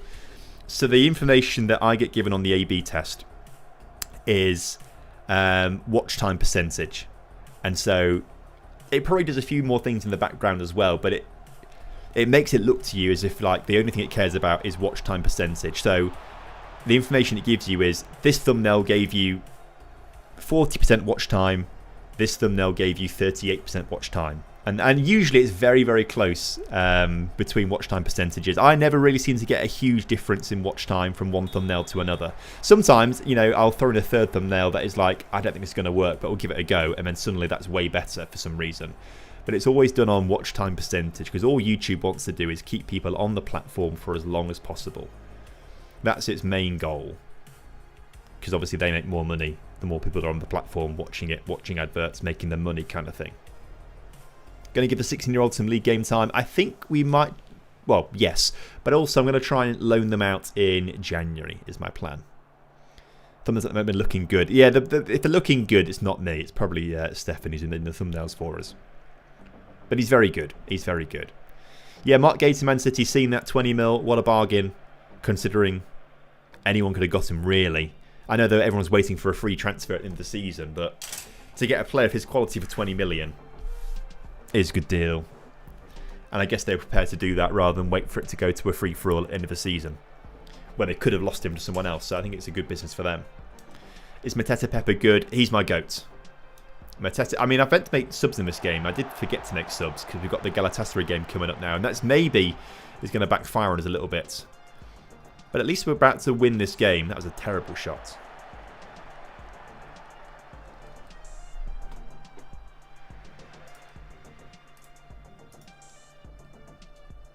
What team do you support, Tom? Lincoln City. They're my team.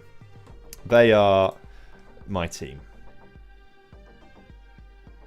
So, I just want to see if I can find an example of an A/B test as well.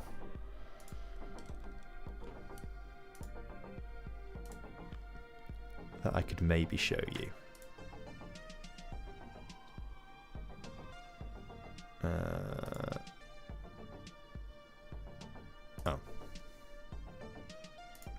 Oh, interesting. So this one's just finished.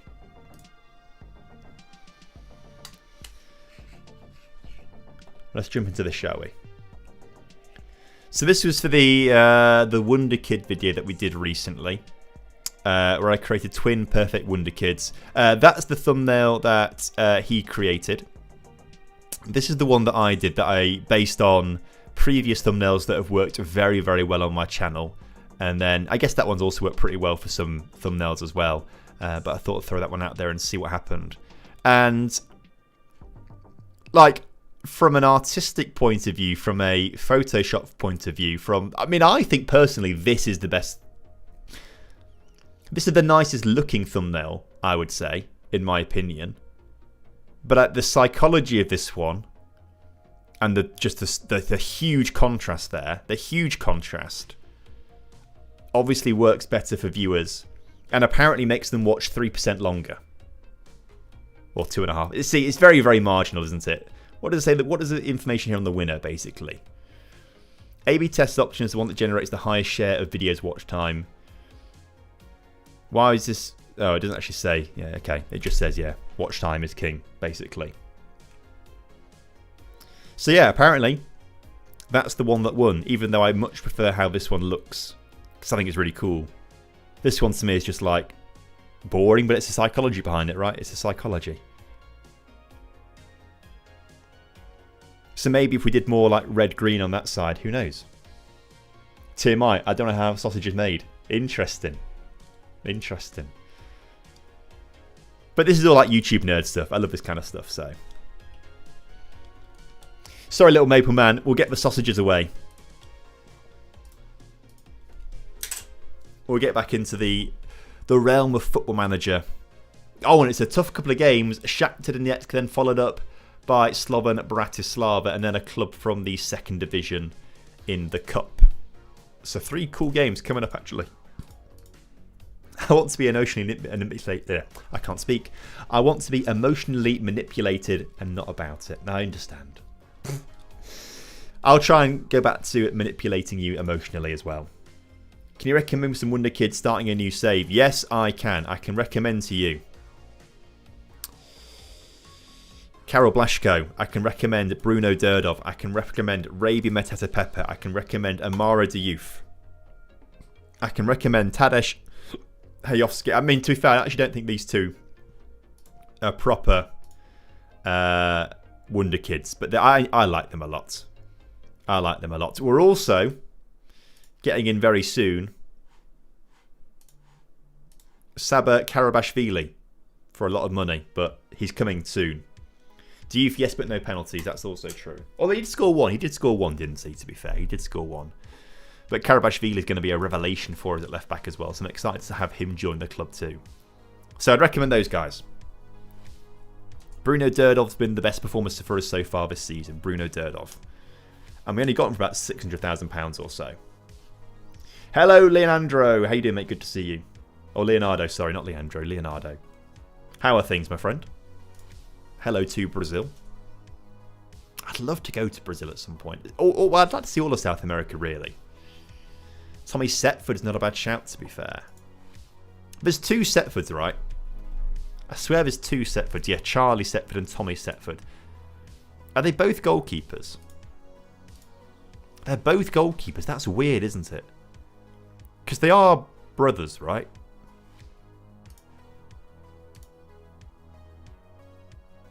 Yeah, brothers with Tommy Setford. You'd think one of them's... If one's a goalkeeper, you'd think one's a striker. A Gremio supporter.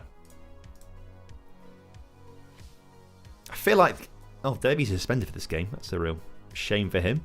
Vaquero, you're going to start then instead. And... Oh. Okay, everyone else is like unregistered. Okay, we have to just get you off the bench then, fella. Off you go. Off you go. We will actually go back to playing Zabukovnik for this game because you are better. Oh, Durdov and Diouf are a little bit tired. It's okay. They're going to start.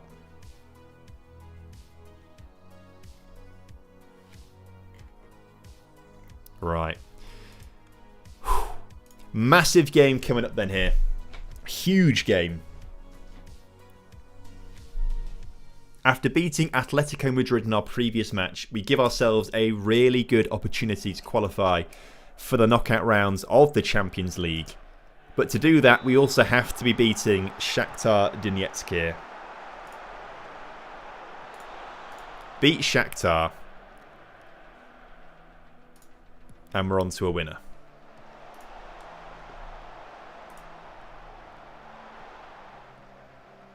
Six points on the board so far from our 4 games. If we can make it 9 from 12, we really will be on the cusp of qualifying for the knockouts. But as it stands right now, huge block there. Massive block. Was that Ortiz? Ortiz coming through with a massive block. What a boy.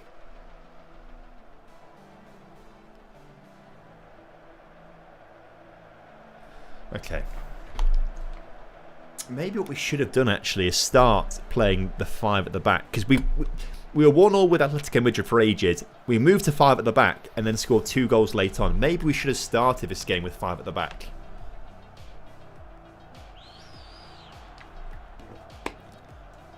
And sacrificed Mateta Pepper not playing a game. Because obviously with 5 at the back we don't play with the attacking midfielder. Oh, I don't know.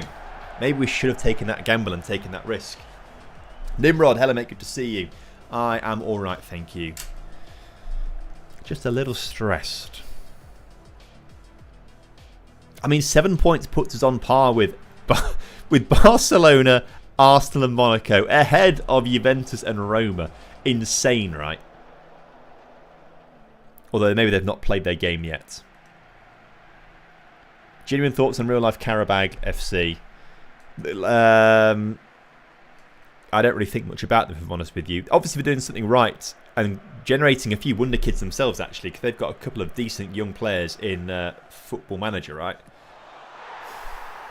And they're just selling one, aren't they, to Chelsea, Satpayev, right? So they seem like a very well-run club. As are Shakhtar Donetsk right now, because they have taken the lead against us. That's tough. Appreciate it. That's my home club. I assume it is a very well-run club then. A lot of money's gone into it, I'd imagine.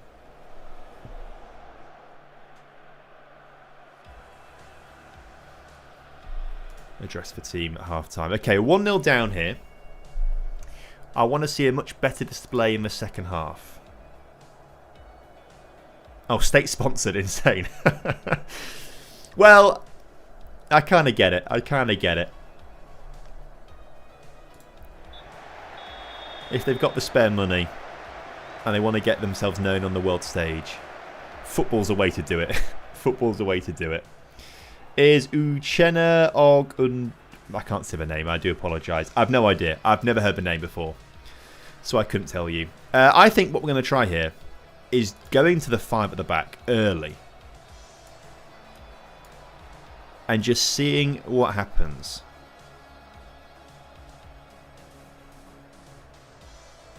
Did we not put another centre-back on the bench here? Oh, Tommy, you idiot. Zabukovnik can play though, that's fine. Then we'll get Fane on in the middle. And probably Capanadze for Roy Torres as well. That would be a sensible change, I think. You love Brazil? So, you know, kids do weird things when they grow up, right? When they're small. One of the weird things that I did when I was like... I mean, we're talking like 3, 4 years old, 2, 3, 4 years old. I just would routinely tell my parents that I was actually Brazilian. And I was like, I said at night time I go to my family in Brazil instead. I used to tell my parents I was Brazilian. Not quite sure why I would do that. But yeah, so I do quite like Brazil. I'd love to go at some point. I'd love to go. I'm sure one day, Chaz, we can collaborate one day. But you got to start making some content first. You got to show me what you can do before we do that. Pre-Cop should have scored a few moments ago, though. Can we get ourselves a goal here instead, though? 25 minutes left on the clock. Vaquero coming in at left back today due to an injury. Puts a ball onto the noggin of Pre-Cop. And the Shakhtar keeper is doing an incredible job right now. On a 7.2 rating. He's making saves. I mean, at this stage, a draw. A draw is what we need.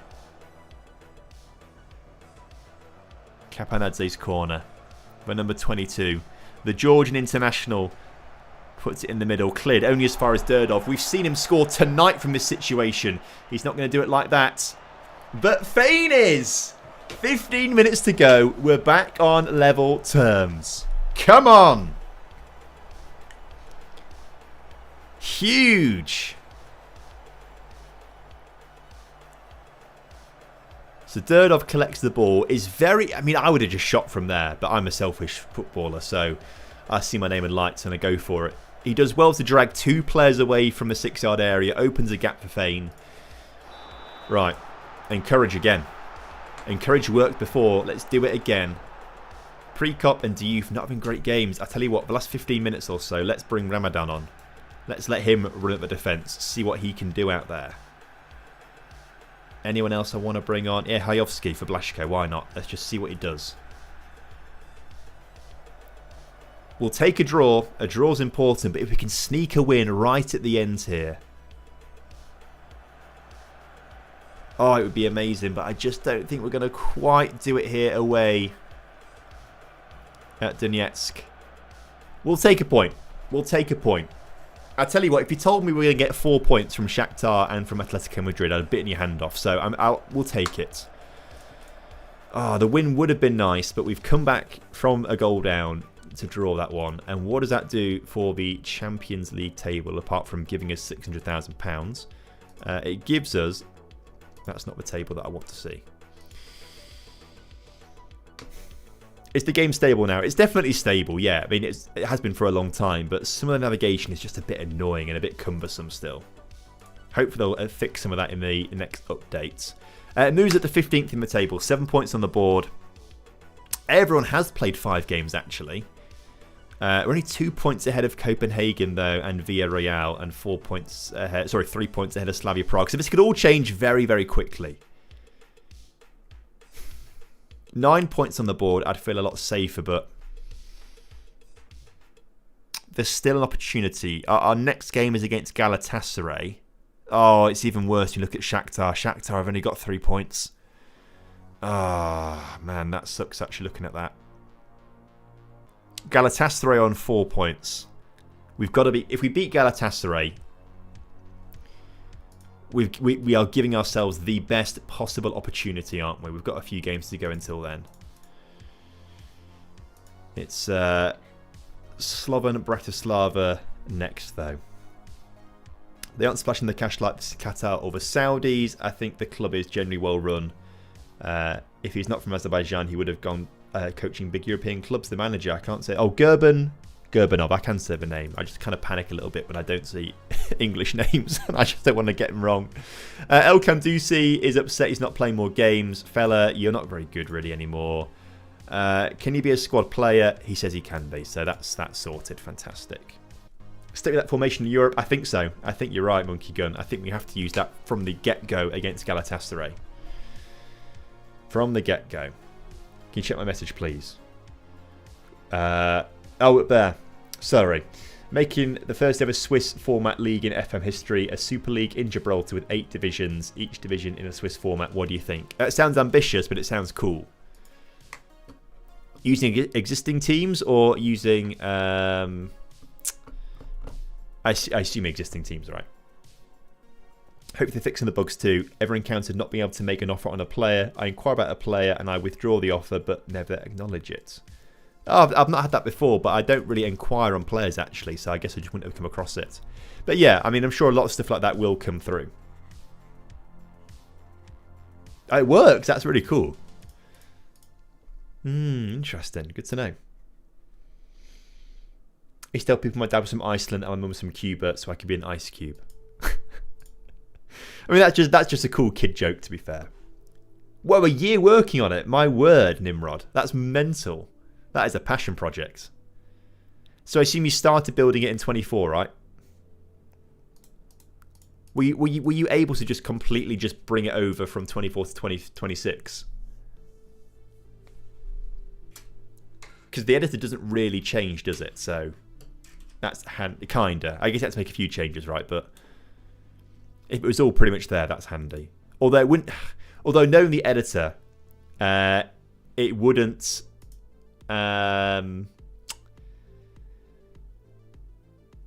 It wouldn't tell you what had broken, would it? It would just be like, this doesn't work, and you've got to work it out for yourself, which is really frustrating.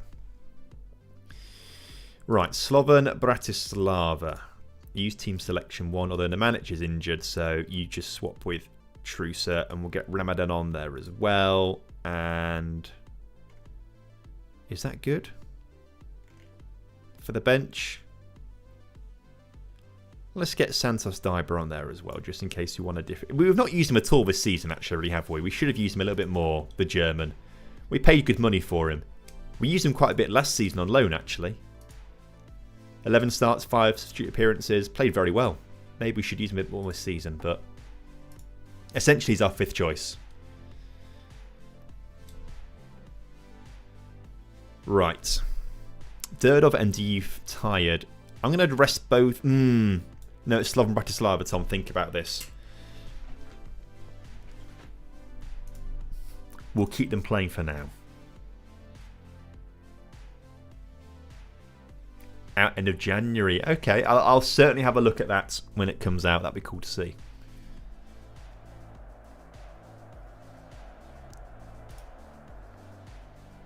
On a good run lately, so let's go out there. Or go out there and impress me.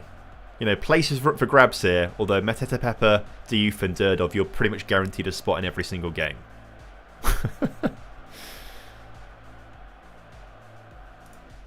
Is the Champions League not a Swiss format? I thought it was Swiss format, the Champions League. Or is it like similar but not quite? You'll have to explain it to me because I don't think I really understand, I'm afraid. I thought it was Swiss format.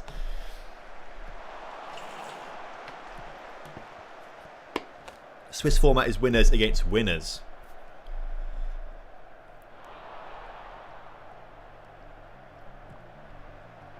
That is quite cool, actually. And then you start to play teams that are... let's have a look at this.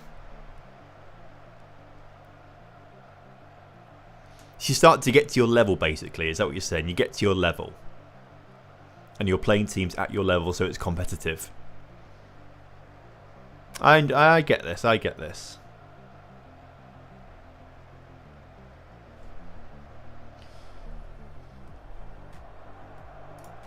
Keeps things interesting for every team, basically, so they find their level and stuff like that. Right, Diouf gets the ball into the penalty area towards Blasco. Off the line. And then Roy Torres gets the ball back in towards Meteta Pepper. But I think the chance is over. I think the clearance off the line. And that shot from Durdov, actually. And a shot, oh my word, off the crossbar. It's in the back of the net in the end. We have forced the goal. Cleared off the line. A shot blocked in the 6-yard area. Off the crossbar. And then it goes in the back of the net by ricocheting back. Off the back, sorry. Of the goalkeeper, I think it's been given against there. Takac. Or is it the centre-back, Bajric? We'll see in a second. It's one of the two. It's the goalkeeper Takac it's been given against there. We take the lead here early on. Do you have a go-to tactic no matter what team you are, or do you assess the squad and decide tactic based on the team? The second option, I assess the team. Because sometimes they might have, like, you know, 4 really good centre-backs and some good wing-backs. And I think, okay, let's go 5 at the back here. Sometimes they have, like, a really good winger. And I'm like, okay, we've got to use a winger. And it would make sense to do a 4-2-3-1 here. This kind of thing. You want points here to beat the best. I see. That is quite good fun, actually. I like that. So the Champions League is different. I thought that was called the Swiss model, but I guess it's not. Maybe it's based on it a little bit. I don't know, but... So what is the Champions League, Europa League, Conference League model called? Or they just call it Swiss model for simplicity. Bratislava now on a bit of a counter-attack here. I don't know how they've got so many players forward and we've got so many players not forwards.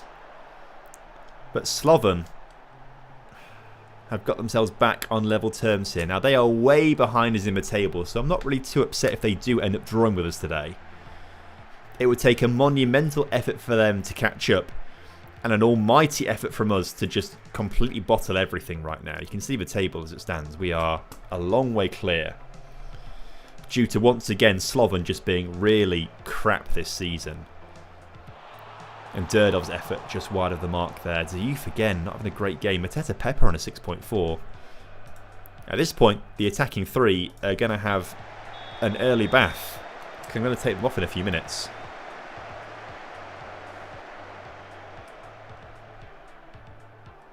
Okay, Nimrod, I see what you're saying. Close enough, close enough. Right, Slovan are upping their game against us here today.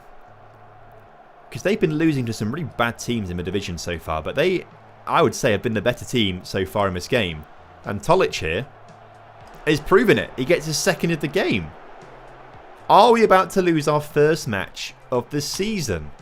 At home to what I'm going to say is our biggest rivals. Because I think we're close to Bratislava geographically. And they are the only team at the moment who's capable of beating us to a title. But as it stands, we are still 13 points clear of them. So I'm not exactly worried just yet. But in the championship group, when we get there, sorry for burping again, we'll play them twice. I mean, that could be 6 points dropped. But again, we'd have to drop a lot of... That was poor defending there. We have to drop a lot of points as well to have them overtake us, and they've got to keep winning games. Diouf is tired, so Ramadan and Ilko are going to come on. Roy Torres a bit tired, so Kapanadze on you come. Blashko tired, so Zabukovnik on you come. We'll swap these two guys over. And that'll do, I reckon, for now.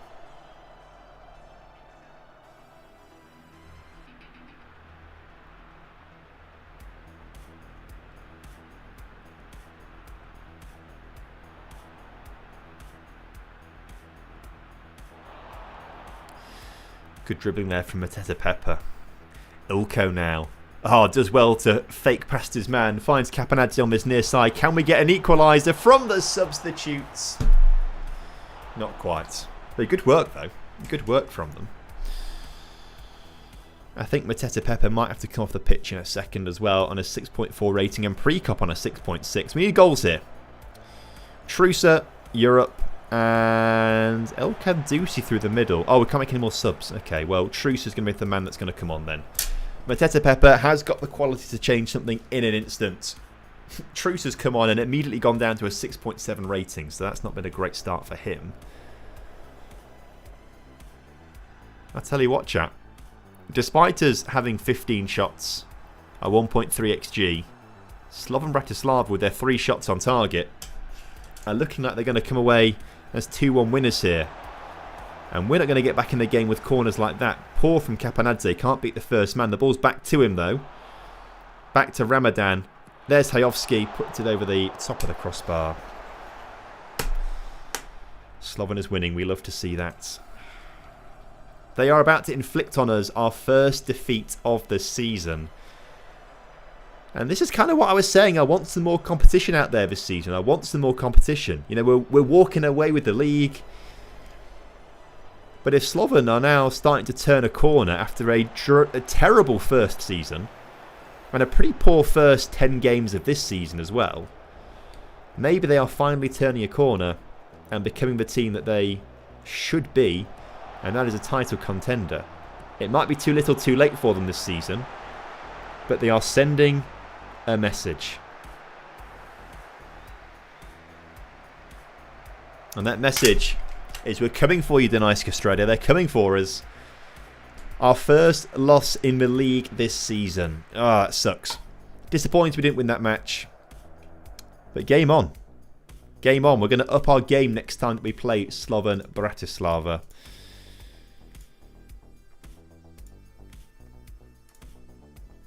Luckily, we are still 13 points clear of them, which is a nice position to be in.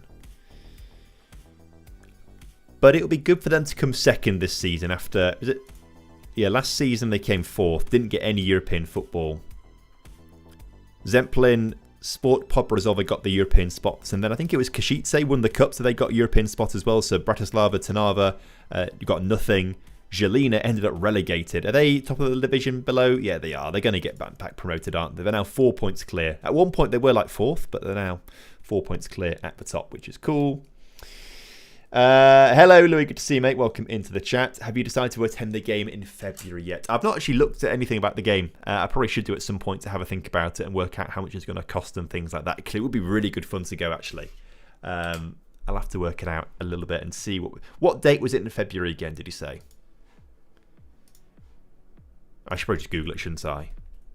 Slovan Bratislava versus Dunajská Streda. The 7th of February in Dunajská Streda. 7th of Feb. That's going to come around quickly, isn't it? 7th of Feb. It's someone's birthday on the 7th of February. So we potentially we could be busy that day. I don't know. Potentially. I'll see.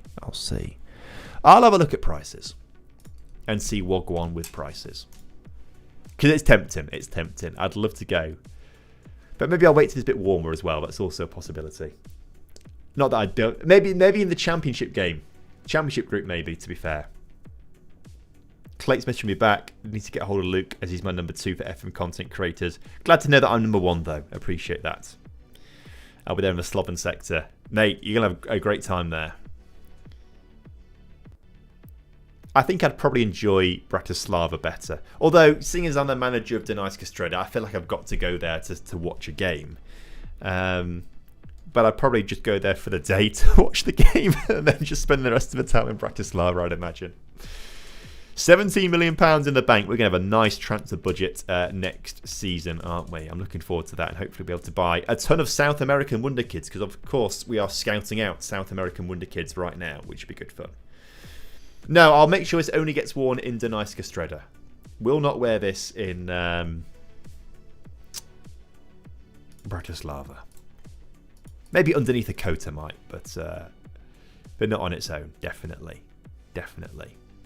Bartol Barisic, by the way, has been given a fitness test to come back into first team football. Interesting. We could now start to get him on the bench, maybe. Because we've not actually had a chance to play him at all yet. He was on loan last season in Austria. This season, suffered an ACL injury in pre-season. In fact, didn't even play a single friendly. So, yeah. I'm excited to see what Bartol Barisic can maybe do for us. We'll get him on the bench maybe for a few games and bring him on. American Wonderkid, need representation in the footy world. We've got no one scouting North America right now, actually, so maybe we should do. Okay, cup game here against a team in the second division. So what I'm going to do, actually, for this one, I'll tell you what, why not?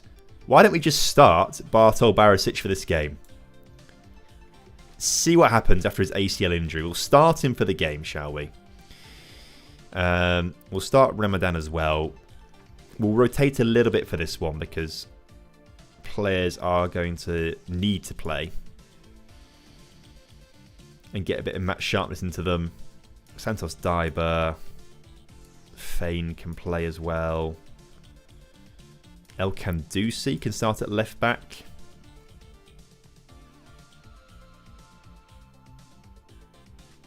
And that'll do for now. What I want to do now is go back to the under-19 squad. And we're going to put in... Oh no, Kovac's injured. For 2 months? Oh, the 16-year-old out for a little while. That's frustrating. Simcoe's quite tired. He's always tired, is Simcoe, but you're going to start this game, fella, so there you go. We have Horniak, the centre-back, and then we've also got the attacking midfielder called Kovac as well. Excellent. We'll also start Varga on the right wing, just because he hasn't played the game for a long time. And then maybe we'll give Ronald Koeman a run out there as well, because, you know, he deserves a game every now and again. You think FM27 adds custom clubs back? I mean, you can make whatever club you want custom club in the pre-game editor on PC. I guess you can't do that on console, do you, to be fair? So I guess it'd be quite handy to do that. But it would be good fun. The more options people have, the better. Am I happy with this team? Yeah, I'm happy with that team. So fully rotated side here for this cup game. It might be a quarter-final match, actually. Does it tell us on the screen anywhere? No, it doesn't tell us on the screen anywhere. Maybe it's not quarter-finals. But anyway, the point is, they're a second division team. We're playing our backups here. They should be able to win. If they don't win, I'll be upset. But I'm very excited to see what Bartol Barisic can do. Bartol was at one point, I think, a bit of a Wonderkid striker. In previous Football Managers, you could sign him and he would have quite high potential ability. It's not really developed in real life, and he's had quite a big drop-off as well in Football Manager as a result of that. But he's at the club right now, just coming back from an ACL injury. I want to see what the youngster can do, because he was good in Football Manager for a reason. Maybe the underlying attributes are still there for him to be good. As Santos Diber, by the way, shows us why we have not been, or shows us why we should be starting him. We haven't been starting him at all. He shows us there that we should be.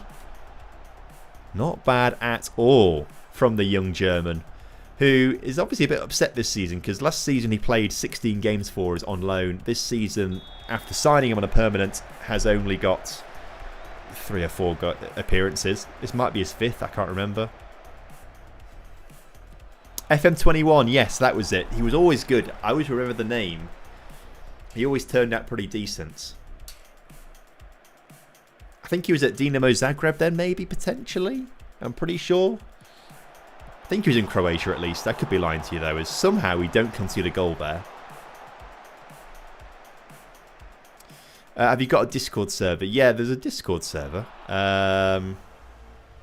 Not that I really use it much at all, which I probably should do, to be fair. I don't know how I invite people to it. There should be a command for it, I'd imagine.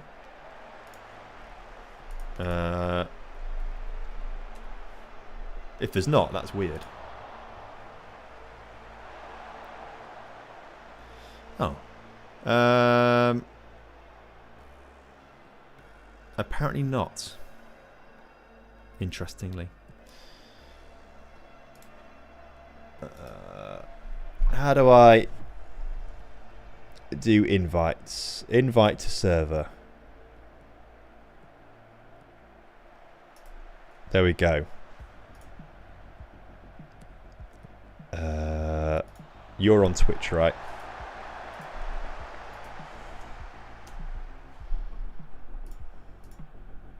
There you go.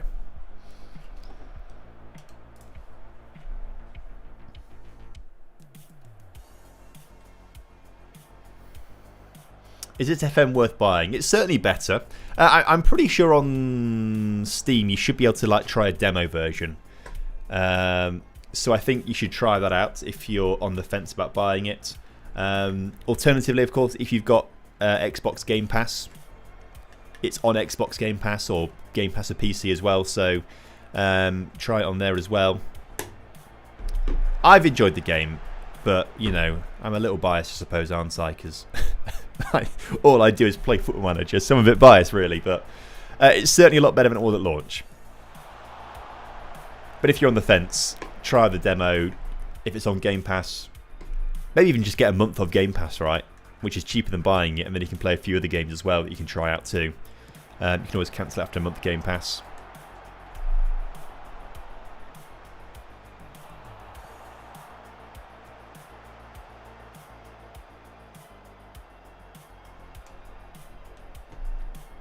But this second division side are really testing us a little bit here, aren't they? They've not been bad. I know we're playing backups who haven't played a lot of football recently, so they are out of match sharpness.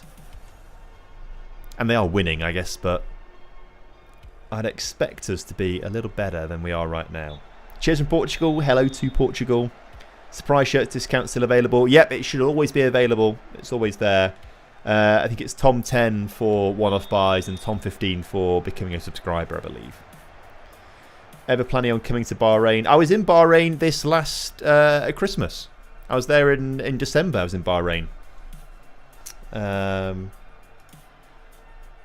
Yeah. And I'll sure I'll be there again soon at some point. What? Damn. No, my fiance's parents live in Bahrain, so we were there this Christmas. This picture here, chat. This is me at the Bahrain Grand Prix circuit in race control, which is pretty cool. There's cameras all over the track. So this is like way more technical, this room, than I ever thought it possibly could be. But this is me in Bahrain at race control. We did a bit of a tour of the race. Your fiance and I may have gone to the same school. She went to the British school in Bahrain. There we are, looking in the paddock in Bahrain, smiling away. Oh, this is on the track, by the way, as well. We got to go on the track. The tour guy got to drive his van on the track. But obviously at like road speeds, so it was a slow trip around the track. But it was quite fun to get to go on the track. Next time I want to get on there and drive. Yeah, BSB. Fierce Rivals. Yeah, perfect. And that's me there again. There we go. Why? Which school do you go to? Or went to?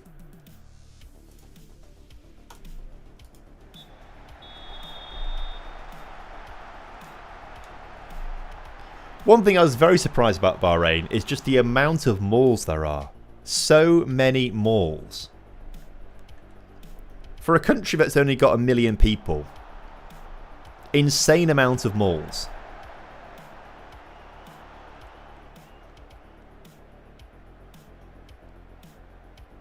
Where I live is like 6.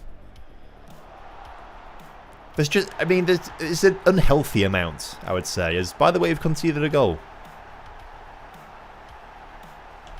Insane when here in the US our malls are dying. Really interesting. I guess I kind of get the point in Bahrain, like there's nothing to do. to put it bluntly. And anything outside is too hot, so you just want to go to an air-conditioned mall. But there were so many. I quite liked Avenues Mall, that was quite good. And City Centre Mall, that was quite good. Dragon City was good fun. I can't remember the names of the other ones, to be fair. Bahrain Mall, went to Bahrain Mall as well. I mean, we went to pretty much all of them, I think, to be fair. Too many, though, and half the malls only have like 20% of shops open. Oh, that is mad, to be fair. And then we went to Maharak Nights as well. Maharak Nights was good fun. That was pretty cool to try and see a bit more of the history of it as well. Although apparently it's dropped down to about 10 degrees this week in Bahrain. Like, seriously cold for Bahrain. About 10 degrees, I think I was told. So, I think you left before Manama Retro. Yeah, I don't know. Manama Retro. When I was there, it rained like the entire week as well. I was there like mid-December. It rained like every day. Some days like quite a while, some days like 5 minutes, but there was a bit of rain every day at least.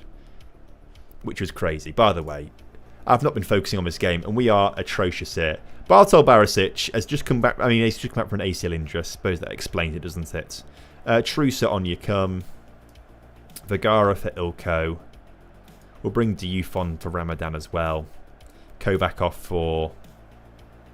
I'll tell you what, undo. Ramadan through the middle. Ilko. And Diouf.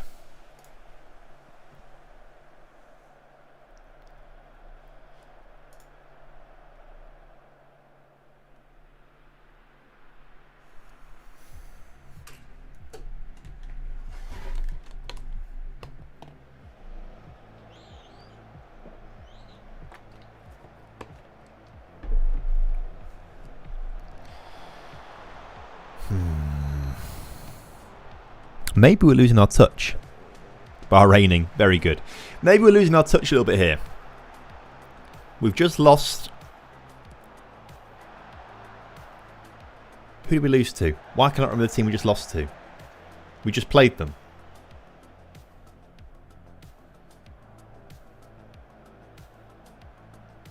Slovan Bratislava. Why did that take such a long time for me to remember? I don't know. Maybe we're losing our touch. We just lost to Slovan Bratislava. We're now drawing to a team in the second division. I think this goes straight through to penalties. I don't think extra time's a thing here.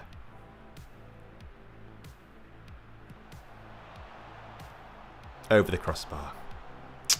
Real shame. By the way, Stevie G lives in Bahrain now. Yes, a lot of the players that move to Saudi Arabia move their families to Bahrain because it's a little more easier and less strict from what I've heard.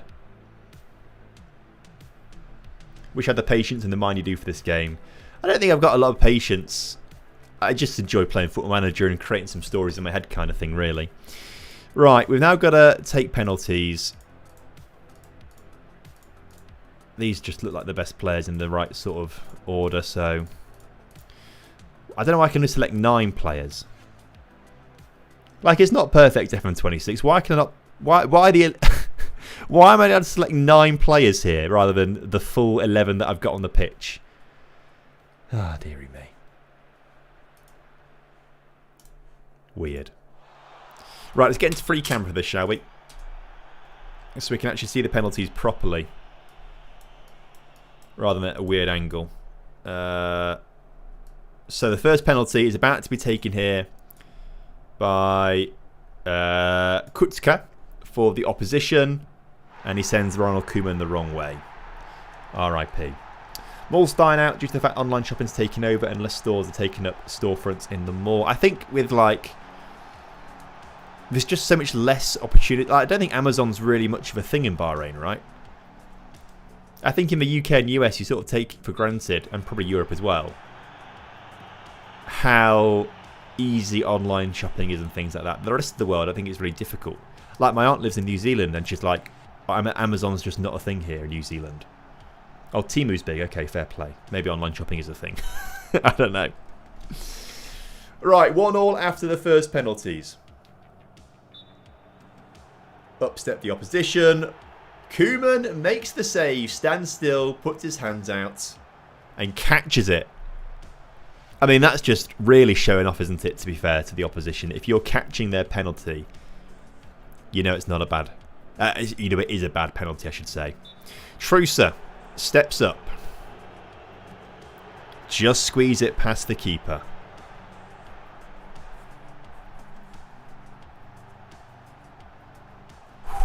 Okay. Ronald Koeman has made one save. Can he make another?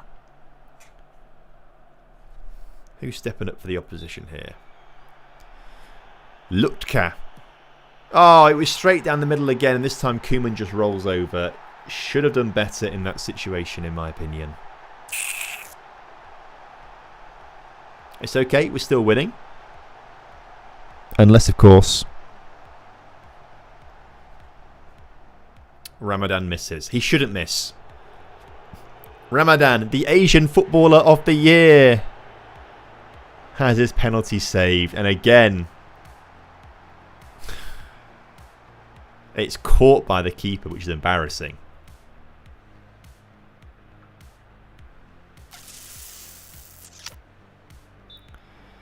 Come on, Koeman. We need you to come up big again. And he does. He does come up big again. Huge from the Dutchman. Is it Dutchman or just the... Yeah, it is Dutchman, isn't it? Never doubt yourself, Tom. Never doubt yourself. Santos Daiba. He scored a banger. He's now hit the post. 2-2 after 4 penalties. Oh, my word.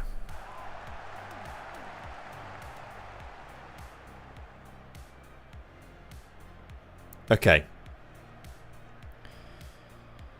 Koeman, make it 3 saves. He can't.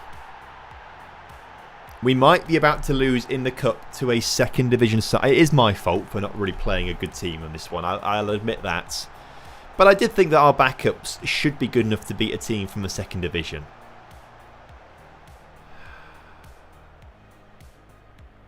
Fane is coming up here to take it. Whew, only just gets there.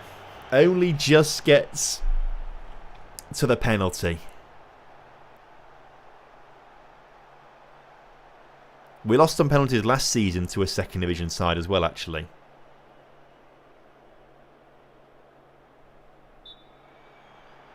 We need a save here from Koeman. He's not going to get there.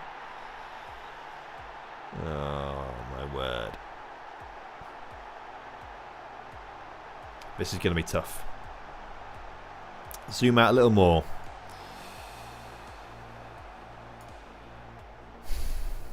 I want to see the full run up here for Vikancic. The out of favour centre-back isn't going to get any more game time anytime soon. We're out the cup, chat. We're out the cup. For a second season in a row, we lose on penalties to a second division side, and maybe I just didn't respect the cup enough by playing a couple of 16-year-olds at centre-back, a 16-year-old in the attacking midfield, Bartol Barisic in his first game back after his ACL in... I mean, Ramadan played the entire match. He's good. El Kandousi... man. Should have won that game, but we're out the cup. That was was it the quarter-final stage? I think, potentially? Or was it the one before quarter-finals? No, one before quarter... Yeah. 3rd round of the cup. So good luck to Peroni. Is that how you say it? Peroni? That's quite good. Quick chat and look away so Tom can reload. Yeah, if only. Next time you're in Bahrain, you go to a Bahraini League game if you've got time. I'd love to. It'd be really fun to go to a domestic game there. That'd be good fun. Their take... again. Wow! There's more second division sides left in the cup than there are top division sides. Bratislava, Prešov and Podbrozova. Okay, well now I'm rooting for a second division side. I mean, I quite like the team that beat us to win it. That'd be quite good, to be fair. But anyone who's not Bratislava, I'd like to see win, actually. So good luck to everyone. We'll keep our eyes peeled. Spartak Trnava up next, and then we'll play the Galatasaray game in the Champions League. Massive match for us. And then actually, we've got Kamano, and that's the last game before the winter break. So we'll get through those 3 games, shall we? Board upset with Club Vision. Well, look, we're doing well in the Champions League, so screw you. That's more important. Don't sack me, please. Ramadan, keen to discuss personal matters. I do want to go karting. That was mentioned. I do want to go and do a lap around the Bahrain track as well. So you might be the contact to have in Bahrain. Okay, Ramadan. Upset that he's not playing enough games. We had this discussion a while ago. Clearly he's not happy enough yet with his matches.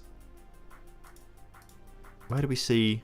Oh, it's here. Oh, look. Agree playing time, important play. He's getting regular starter minutes, but obviously he's upset that he's not being treated as an important player. Just because you've won Asian Player of the Year, you start to think you're Billy Big Bollocks, do you? Right. Let's have a chat then. I'm not starting enough games for my supposed importance in this team, and my career is stagnating. Fella, you just won Asian Player of the Year. It's not stagnating. Can you be a squad player? He's going to say no to that. He won't like that at all. Although sometimes they do. Sometimes they do. Or do we just try and... do we try and do a bit of reverse psychology? Should we just tell him we're going to sell him? And hopefully he backs down? Is that what we say? Potentially? Not got the stadium mod installed right now, but I want to give it a go when it's looking a little nicer.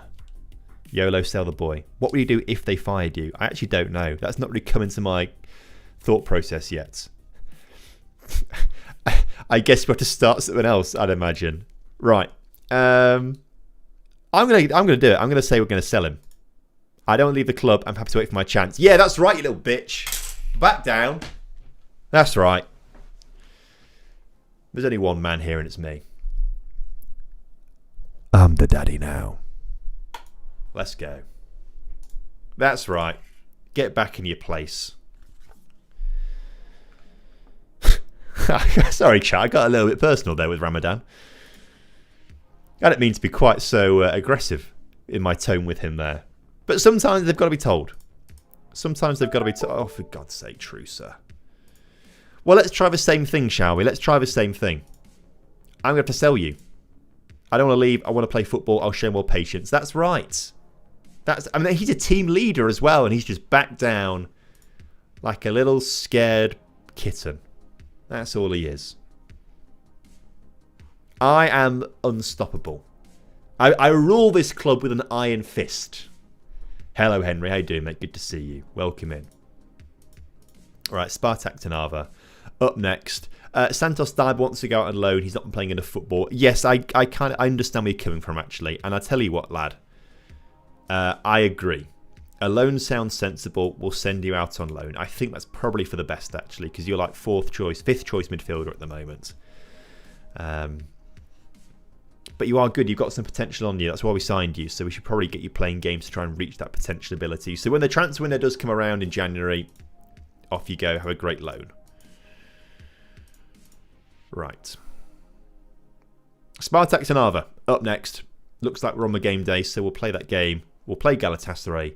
We'll play Kamano, and then we're at the winter break. And then, guess what, chat? We're going to have Sabek Kabarashvili join the team as well, which would be good fun. So let's just go back to the first team selection. The manager's got to come off here for... Oh, I've got the under-19s on there still. We'll put on... Oh, I'm going to leave them there for now. Get rid of the under-19 so I can actually see the senior squad. So we can get Ramadan on there. And Bartol Barisic on the bench as well for Koeman. Excellent. Blaszko wanted as a transfer by lots of clubs. You're wanted on loan.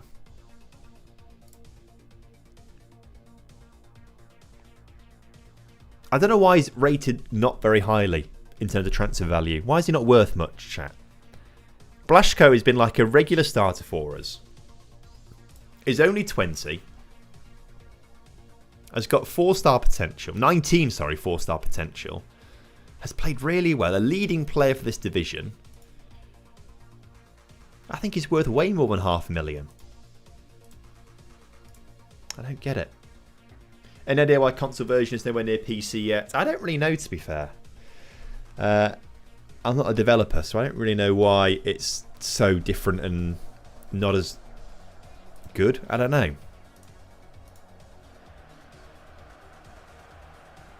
I'm not sure if there's restraints with the console. I don't know. Would seem weird though, wouldn't it? Sorry to not be much of a help there. I don't know.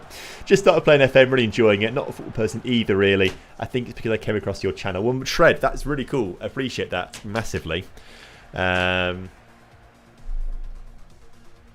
that's really sweet. So how did you come across a video then if you're not really a football person either? Because that's what's interesting to me. When people say they're not really football people or gamers, but they come across a video and then they're like, yeah, I'll give it a go. How does how does that happen? That's what I want to know. Low ranked league player values are reduced in lower leagues. I know, but other players are worth loads. Diouf is worth like 3 million. Durdov's worth like, I won't tell us, a similar sort of amount. I think Blaszko should be at least up to 1 million. I don't know. Don't know really. Must have been a short. Ah, interesting. Well, it's good to know that short form content does work sometimes. I'm trying to do a bit more of it this year, to be fair, short form content, because I think that it's definitely the way YouTube's going a little bit as well. They're definitely pushing a lot more short form content. So you got to play the game a little bit with that. Obviously, long form's the bread and butter for me, but I mean, every video that I make should have at least like one short form content moment you can make out of it, to be fair. So I should probably just, that's the way it sort of goes, right? And streams, you should have a few sort of moments you can put into shorts and things like that. Favourite feature that's new in this game? Not that there's many. I really like the match engine. I think the match engine is really good. Obviously, the way it looks is nicer. It could look nicer still. I'd like it to look a bit more like FIFA personally. But I think the way the game, the matches play out, I think you can do a lot more. You can win in lots more different ways, it feels like. You can go defensive and still win. You can go play 5 at the back and win. You can play 4 at the back and win. You can play wingers and win. You can play no wingers and win. Like, it is quite good. And of course, the new in and out possession is really good. I really enjoy having that kind of differentiation in tactics as well. So it's good fun. Whew. Tell you what, maybe we are losing our touch here. Maybe we genuinely are losing our touch here. Because we've struggled in this first half here, having just lost on penalties to a second division team, lost to Slovan Bratislava before that. We beat Atletico Madrid and then we got crap, basically, is what we're saying. Love your stuff, Tom. Starting out tomorrow at 4 PM as the Fat Gaffer. If anyone wants to follow that journey, Atletico Madrid starts tomorrow. Hey, good luck with the stream save, my friend. Hope it all goes well and hopefully it goes better than this. What? Okay, now this is concerning. This is concerning.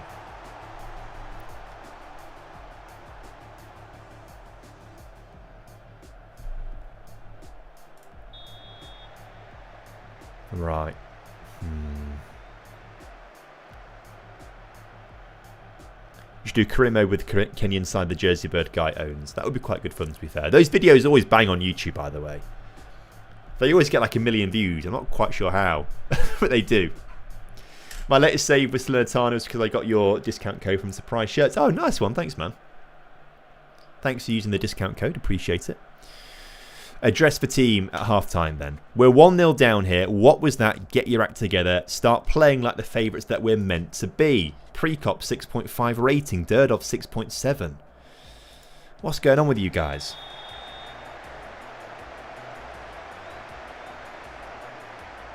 I know Atletico are a dark arts team, but cursing you to lose loads because you beat them is a step too far. It is. It's unfair. Especially because we need to win our next champion. Look at the match stats. I didn't even look at those. One shot on target they've had and they put it in the back of a net. Bartels, what are you playing at here, fella? Maybe what we need to do is recall the other goalkeeper that we sent out on loan at the start of the season. What the hell's going on here? Right, let's try the 5 at the back actually for a little bit, shall we? Vukancic on Yukim at the back. We'll also bring Mateta Pepper off, I think, for Zabukovnik. We'll have that midfield going. Maybe actually Fane comes on as well, to be fair. Because I think we are losing that midfield battle. And I'm going to give Bartol Barisic a run up front as well. Give the man a chance after his ACL. Maybe Capanadze too. 5 changes here with 25 minutes to go. Wow, RZ 6-0 against Ajax. That's mental.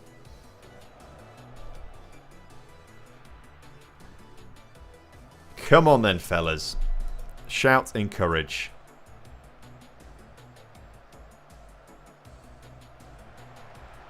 Well, it's quite an attacking back 5. It's more like a back 3, really. The wing backs get very far forwards and attacking. So it's almost like a striker and then a 4 players behind them. You can see how far everyone's getting forward right now here. It's quite attacking, really. Amara Diouf does well to dribble around a few players, but he just still can't get his shots on target. Oh, man. Any advice for someone just starting out on Twitch? Yes, make content on other platforms as well. Twitch is really bad for organic growth.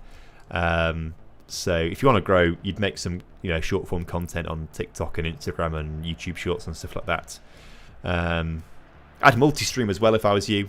There's no reason not to multi-stream. I'd give that a go on YouTube as well and TikTok and Twitch as well. Multi-streaming. I can't believe we just lost 1-0 here. Having gone unbeaten for ages, we've now just lost 2 in a row in the league. Technically 3 in both competitions. What the heck? What the helly? Look at this! Look at it. I mean, Wolfsburg lost there. Bayern Munich lost there in the Champions League, right? But we're expected to lose those games. Look at this sea of green. Green, green, green, green, green, green, green, green, green, green, green. 3 reds in a row. And a draw against Shakhtar. And Galatasaray, it'll be 4, won't it? It's that winter form. The winter form it is, isn't it? Oh, my word. Okay, well, look.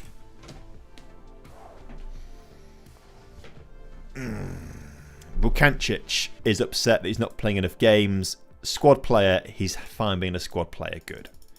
Thanks for making that very easy for me, Vukancic. He understands his place in this team. Okay. If we want to progress into the next round of the Champions League, this genuinely is a must-win game.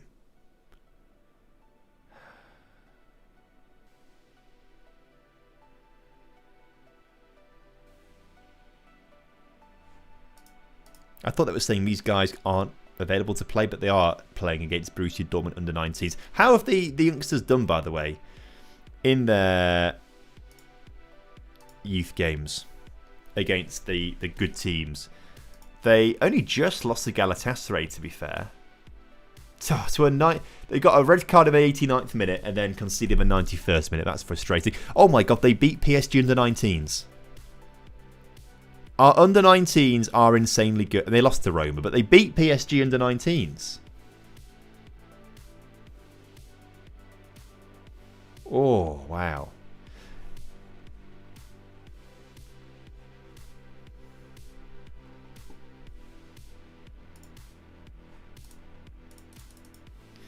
Where would the best place be to run a team with Athletic Bilbao's rule of only signing local clubs? Paris, 100%. It's something stupid like... I swear it's something stupid. It's something... Now I want to say it out loud. It does sound too good to be true. The city that had the most players born in it that play in the African Cup of Nations at the moment is Paris. I'm pretty sure.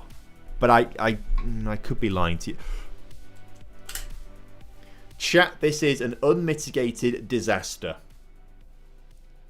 Mateta Pepe has sustained a moderate calf strain and is going to be out for 7 to 9 weeks. Luckily, we've got winter break, so he's going to miss a lot of that with winter break, but he's not going to play in the rest of our Champions League games. Oh, that's a really big blow. What this does mean, though, is that we can play 5 at the back in the next game against Galatasaray and not have to actually worry that we're dropping Mateta Pepe for it because he's injured. 0-0 for the 19s, by the way, against Borussia Dortmund. Our under-19s are good. So if we go 5 at the back here, what we're going to do is bring Capanadze on. You've got to come off the bench. So have you, and you, and you. Have we got a centre back we can play? We got Zebukovnik can play there. That might be the best team we've got available to us right now. Koeman can come on the bench just for the sake of being on the bench. Oro can as well. Not that you're going to play. Off comes the injured Mateta Pepe. Cool. Well, that's going to have to be the team. Bruno Durdorf, by the way, exhausted. Oh, crap. Should have done... Look, you're going to have to play, fella. You're going to have to play. We'll take you off at some point, but... Things are all starting to go wrong here.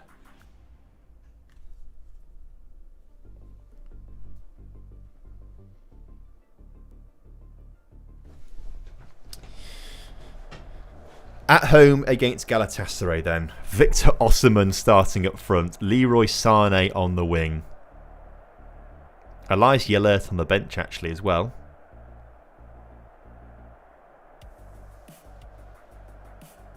Yilmaz's not a bad player either. Okay, right. If we want to progress, we have to win this game. We're on 6 points right now after 5 matches. 7 points. 7 points after 5 matches. 10 points is going to put us right on the cusp of qualification. If we get to 10 points, and we should win this because Galatasaray are way behind us in the Champions League. They've only got picked at 4 points. Oh, my man. See you later, mate. Thanks for dropping by. I'm sure we'll see you soon. And yeah, hopefully we get back to winning ways soon. Because I am very concerned about our sudden drop in form. No win in 4. 3 losses in a row. But Amara Diouf is causing a few issues down that far side of the pitch. Oh, it's off the post early doors here. Durdorf shot then blocked wide for a corner. I mean, it's a good start. We'll take it. It's more attacking intent than we've seen elsewhere.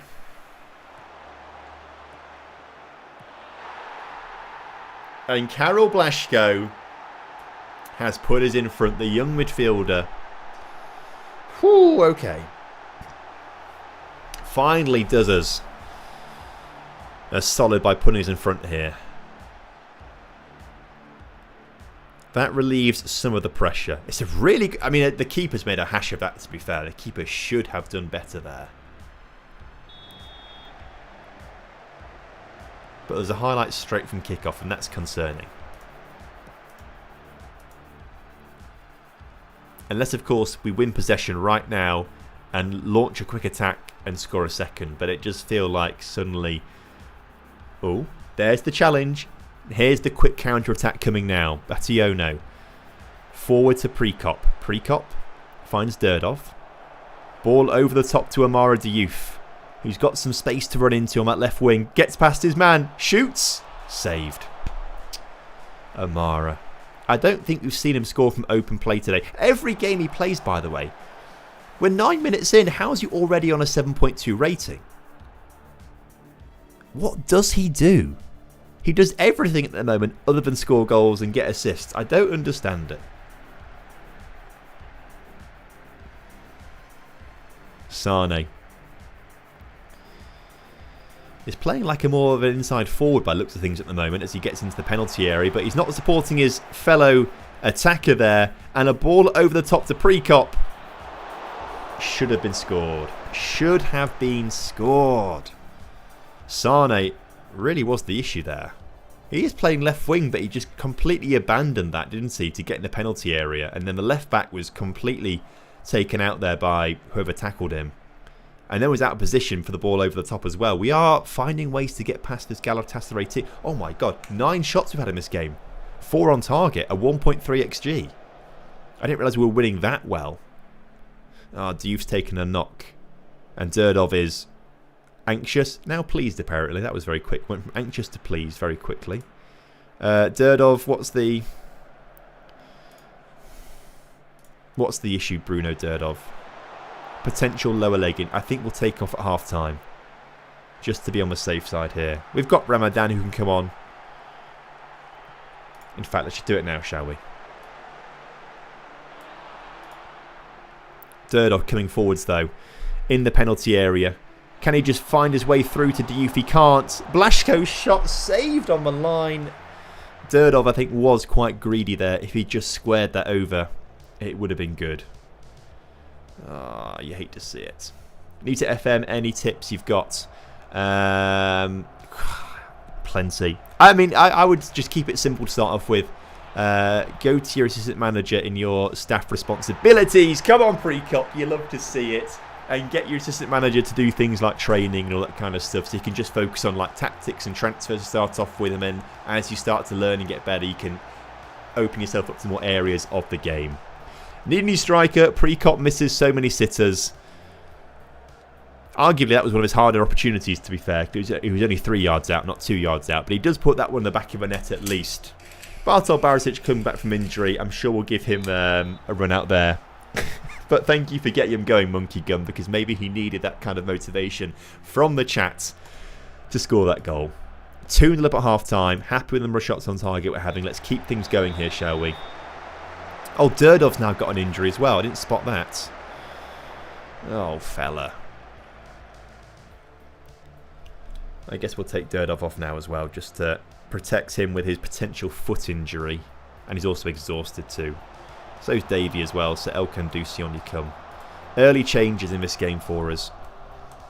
But we need to protect our players at this stage. And given that we're 2-0 up, I'm happy to make those changes. Good interception there. And Ilko now brings the ball forwards. Pass out to Kapanadze, back towards Ilko. Through to Hayovsky. In off the post. This is the best Champions League performance we've had all season. This is way more impressive, I feel, than any of the qualifying rounds that we had. No, maybe Atletico Madrid. That might be more impressive, beating Atletico Madrid 2-1. But we were the second best team for a long time there. This game, we've been dominating. Camera, we are just on broadcast at the moment. Just on broadcast. Elkan Dusi plays a nice ball through to Ramadan, who gives up on it. Davinson Sanchez finds it instead, and Galatasaray with still a decent amount of time in the game, 35 minutes to get themselves back into this. Play a ball over to Victor Osimhen. He's not going to miss from there, is he? But he might have been offside. He might have been offside. Come on! That's what I like to see.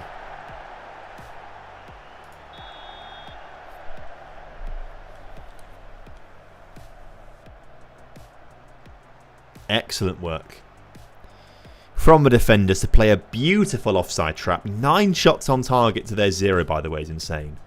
What's this doing to the table? We're up to 11th in the Champions League. 10 points might be enough.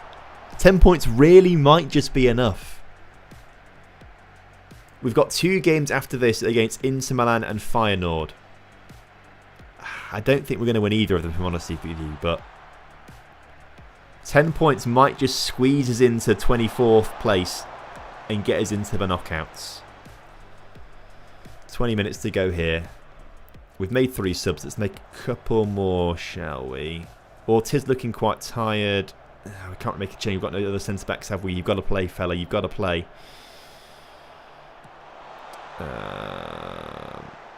Let's get Roy Torres on for a little bit.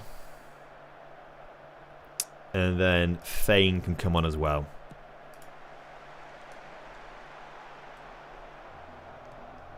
Try and see the game out a little bit here.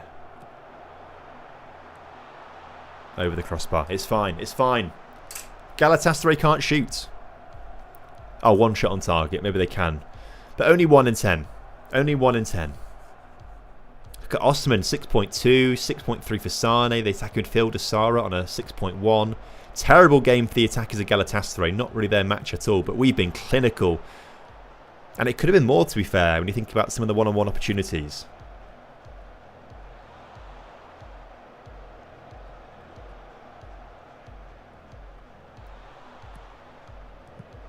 Oh, good defending. Good defending. Not good defending. Good defending. Blaszko finds Ortiz. Let's just get it clear now and let's get it out of the defensive third and end the highlight perfect. Ramadan not played very well since coming on in the first half for the injured Diouf. But Ilko's done pretty well. Roy Toro struggling to get into the game a little bit here.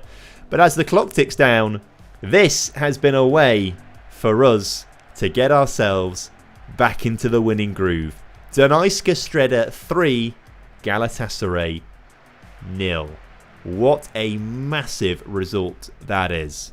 That might have just got us into the knockouts of the Champions League. £19.2 million in the bank account right now, thanks to the 1.8 we've just been given for winning that. 1 to 2 days for Durdov and Diouf out for 2 to 3 days. Okay, thankfully not bad injuries there. They may end up missing the game against Kamano out of precaution, just to not aggravate anything. But we do head into the winter break after that, so should be okay. Should be okay. You'd like to think at least. We'll see. So the Champions League phase. Everyone's played 6 games now. Oh my word. And we are on 10 points. But USG are on 7. Don't ask straight away where they're from. We are from Slovakia. We're playing in Slovakia right now.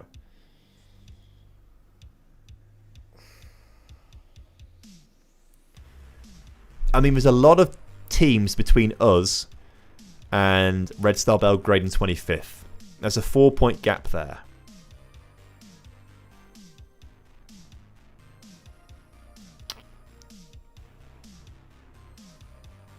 Chat, do we think 10 points is enough?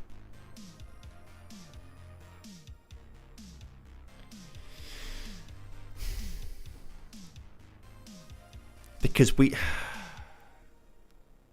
Copenhagen, Besiktas, Victoria Pilsen, Slavia Prague, Roma, Rennes and Red Star Belgrade. But to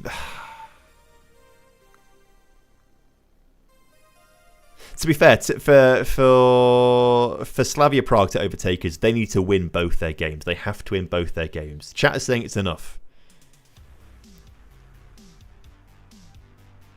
Because it doesn't matter if we drop the 24th. The likelihood of Shakhtar and Bologna getting, and Galatasaray getting up to 10 points now is quite small. So's Copenhagen and Besiktas, really. Oh, chat, I'm a bit nervous. I'll feel a lot better after the next game is played in January. I suspect we'll lose it, but we'll see. Willem wants Blaszko for £421,000 apparently. 425 it says there. No, it's way too little. Way too little. We don't need to sell. We've got so much money. Video out tomorrow. Going to try and win the name of the Ballon d'Or. Nice. I like the sound of that. Hope it goes well, man.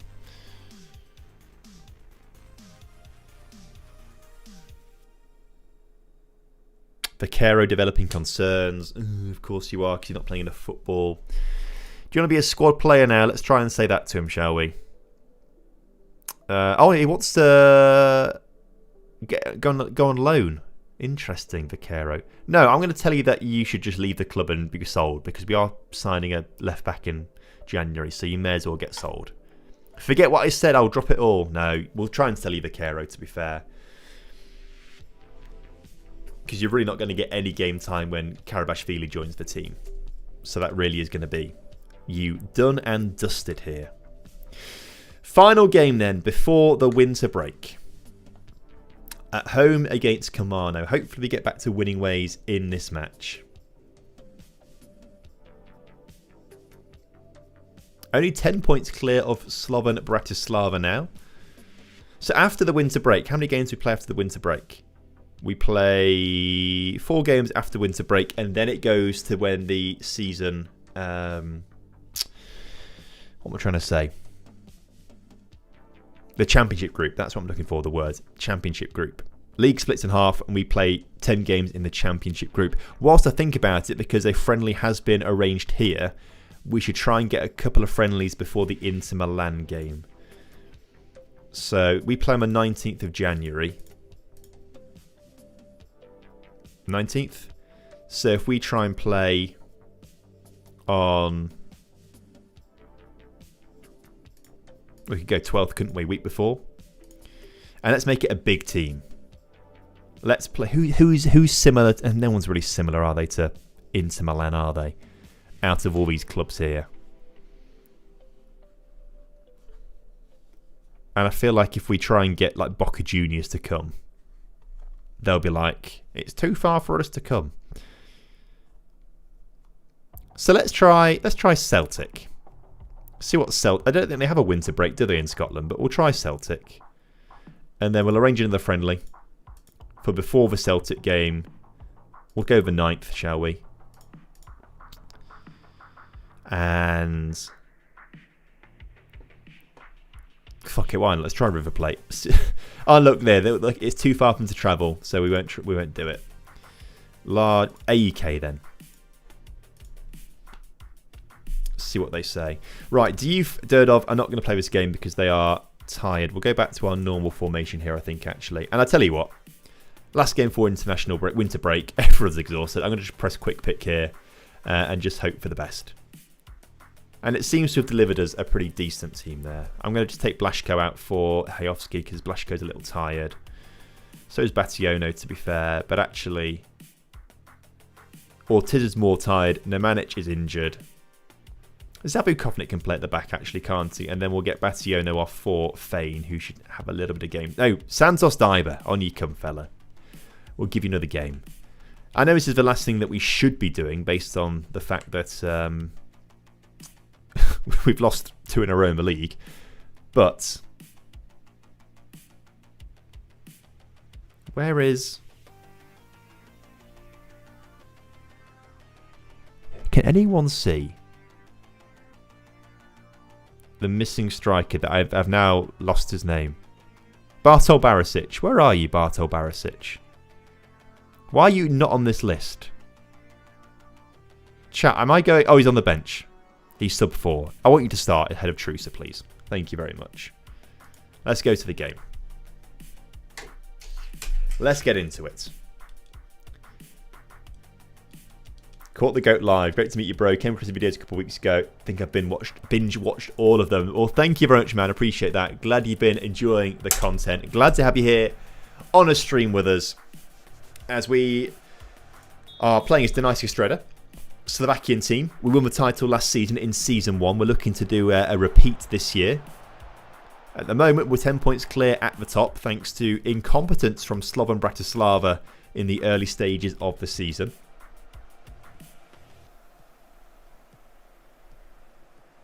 But we are on a little bit of a losing streak in the league right now. So they are slowly starting to gain a bit of ground on us at the moment. What about Karabashvili? He's joining us on the 24th of January. I've got it ingrained in my brain the day that we are signing one of the best left-back wonderkids in the game. He'll be here soon, which is why I also said we should sell Vicaro at some point as well, to be fair. What are your 3 dream features that you want in Football Manager? What are my dream features in Football Manager? It's quite a difficult question, to be fair. Because mine aren't really to do with gameplay. It's more, how do I make videos better and look nicer and things like that, as the shots say from distance. So I would love to have... First of all, I'd like this to look like FIFA, if I'm honest with you. I'd love for the game to look nicer and prettier like that. Because that would make videos look a lot better as well, from my opinion. I would love there to be the option of more cutscenes and things like that. Because again, when I'm making videos, just getting screenshots is a little bit boring. You know, something more dynamic for videos. So more like cutscenes, you know, like when a player signs, have something. You know, it'd be good just to have, even if you had like, you know, you could just get some footage of teams training at the training ground, for example, and things like that. And stadiums looking nicer and stuff like that. So it's all visual stuff for me that I like, which I appreciate isn't really what the typical player actually wants in the game. But I'm, just always switched on about thinking about how I make videos better and things like that. So I don't think I can really give a proper answer to the question sometimes. I'd love them to do a bit more stuff with youth development, probably. I think that would be cool if they could do a bit more on the youth side of stuff. Maybe you start your career as an under-19 manager kind of thing, and you have to work your way through like that. That'd be quite good fun, to be fair. If they could flesh that out a little bit more, as we almost conceded a goal there. Flashed across the face of goal. What else would I want to see them do? I mean, for a long time, it was tactics for me, and I got that wish in 26 with the new tactics. That was quite cool. What else do I want to see? I'd love to bring back more detail in the... Not that I use stats all that much when I play, but, the data hub's not there anymore, right? This is how much you don't use stats, to be fair. But I know a lot of people love to do that kind of stuff, right? So that would be quite cool to have back as well. Not happy with your performance out there at all. Let's get ourselves going. Love to see you start at the very lowest tier on English football, try and take them to the top. I think you can go down to like tier 20. I think some people make some... I don't know what I'm trying to say with that then. Some wild databases where they go down to like tier 20 and stuff like that. That would be an absolute grind, wouldn't it though? Huge grind. Imagine the outcry of hardcore FM players. FM becoming more like FIFA, it'd be ridiculous. I just like pretty graphics. I'm a graphics guy. Which is weird considering that I've made a job out of playing Football Manager, really, in the grand scheme of things. But I judge a game based on its graphics a lot of the time. When really I shouldn't, but, if it's pretty, I'm more likely to play it. Is kind of how I go about things, which is not the best way to do it, but who knows? I should try and get over that a little bit.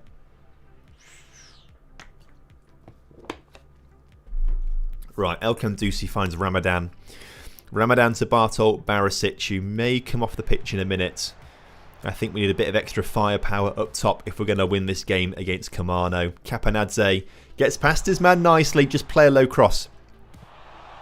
How have we not scored?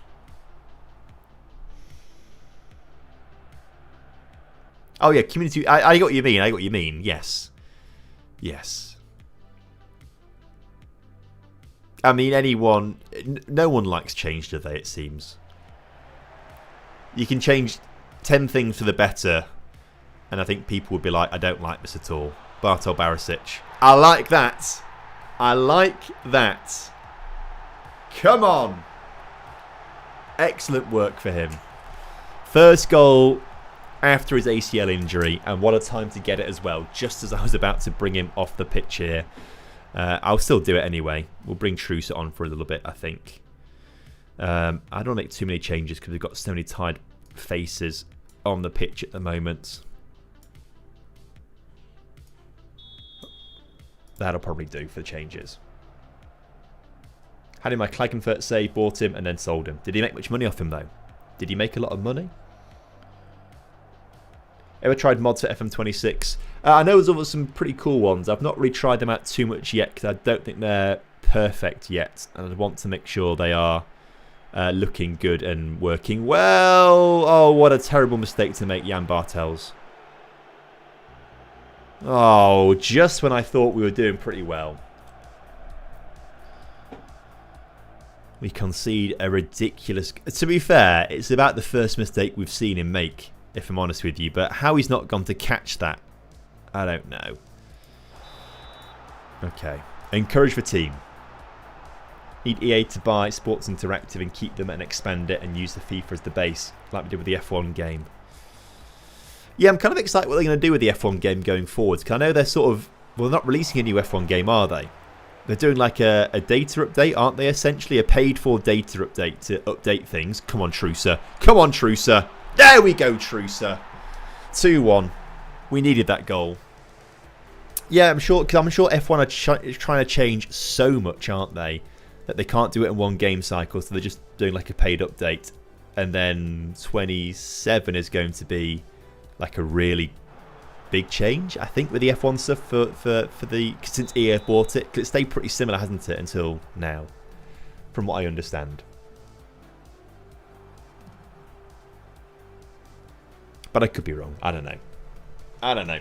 Goal of this challenge. Well, originally it was sort of win the Champions League, to be fair, but I'm now kind of thinking like I just kind of want to build the country up a little bit, because all the teams here aren't very good and we are dominating, and I want more of a challenge. So a bit of a building a nation is coming into this as well a little bit, I think. But as long as we win the Champions League, that's fine by me.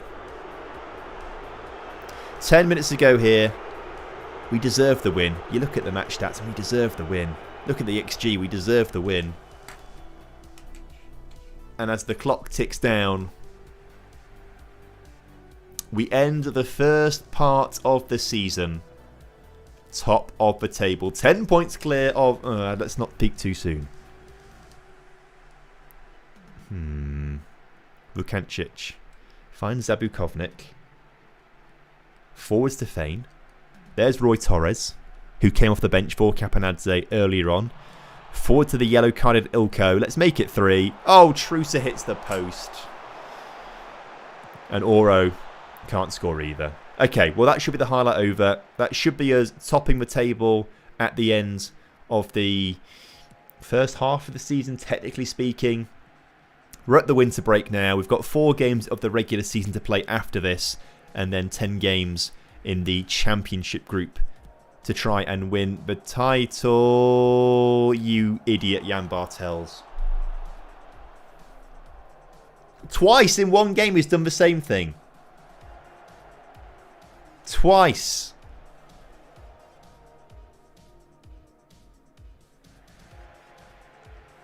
Oh, wait, what? Offside! Chat telling me offside. I was not paying attention. I was too busy crying. Offside. We get the win then, thankfully. Whew. Lucky. A nice victory. Well done. Fortunate. But we got there. We need to be a lot better after the winter break, because we are... I don't know what we've kind of fallen into. Like a bit of a slump here. And this needs to change. This needs to change. Luckily, winter break coming up. We've got basically a month off. And then we take on AEK and Celtic in friendlies after the winter break. And then we are going to be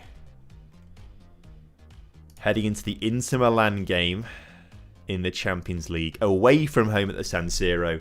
And then Feyenoord at home. Pick up a point in one of those games. And I think we should be fine to qualify for the knockout stages of the Champions League. Which would be an absolute dream. Sadly, we won't get to see Saber Karabashvili play in those games. He joined us on the 24th, which is right in between those 2 games, actually. But I don't think we can register him until afterwards, which is interesting. So we should be able to get him in the team for the second half of the season. I was lost for words then. I'm tired. So because we are now at winter break, we're going to finish things up there this evening, I reckon. Thank you very much for joining me on this Friday night. Hope you had a nice time. I certainly enjoyed playing some Football Manager with you lot. Back next week. Not sure what day yet, but back next week. And we'll play through winter break. We'll get through those Champions League games and make a dent into the final stages of the season. Hopefully, maybe get to some Champions League knockout matches. That'd be quite good fun as well. Maybe a few transfers as well. We could do with bringing in a couple more Slovakian players who have homegrown status to try and get a few more players in the Champions League squad, because that's where we're a little bit shaky. But we'll see. We'll see. Thank you very much, everyone, and I will see you all next week. Have a great weekend. Lots of love. Goodbye.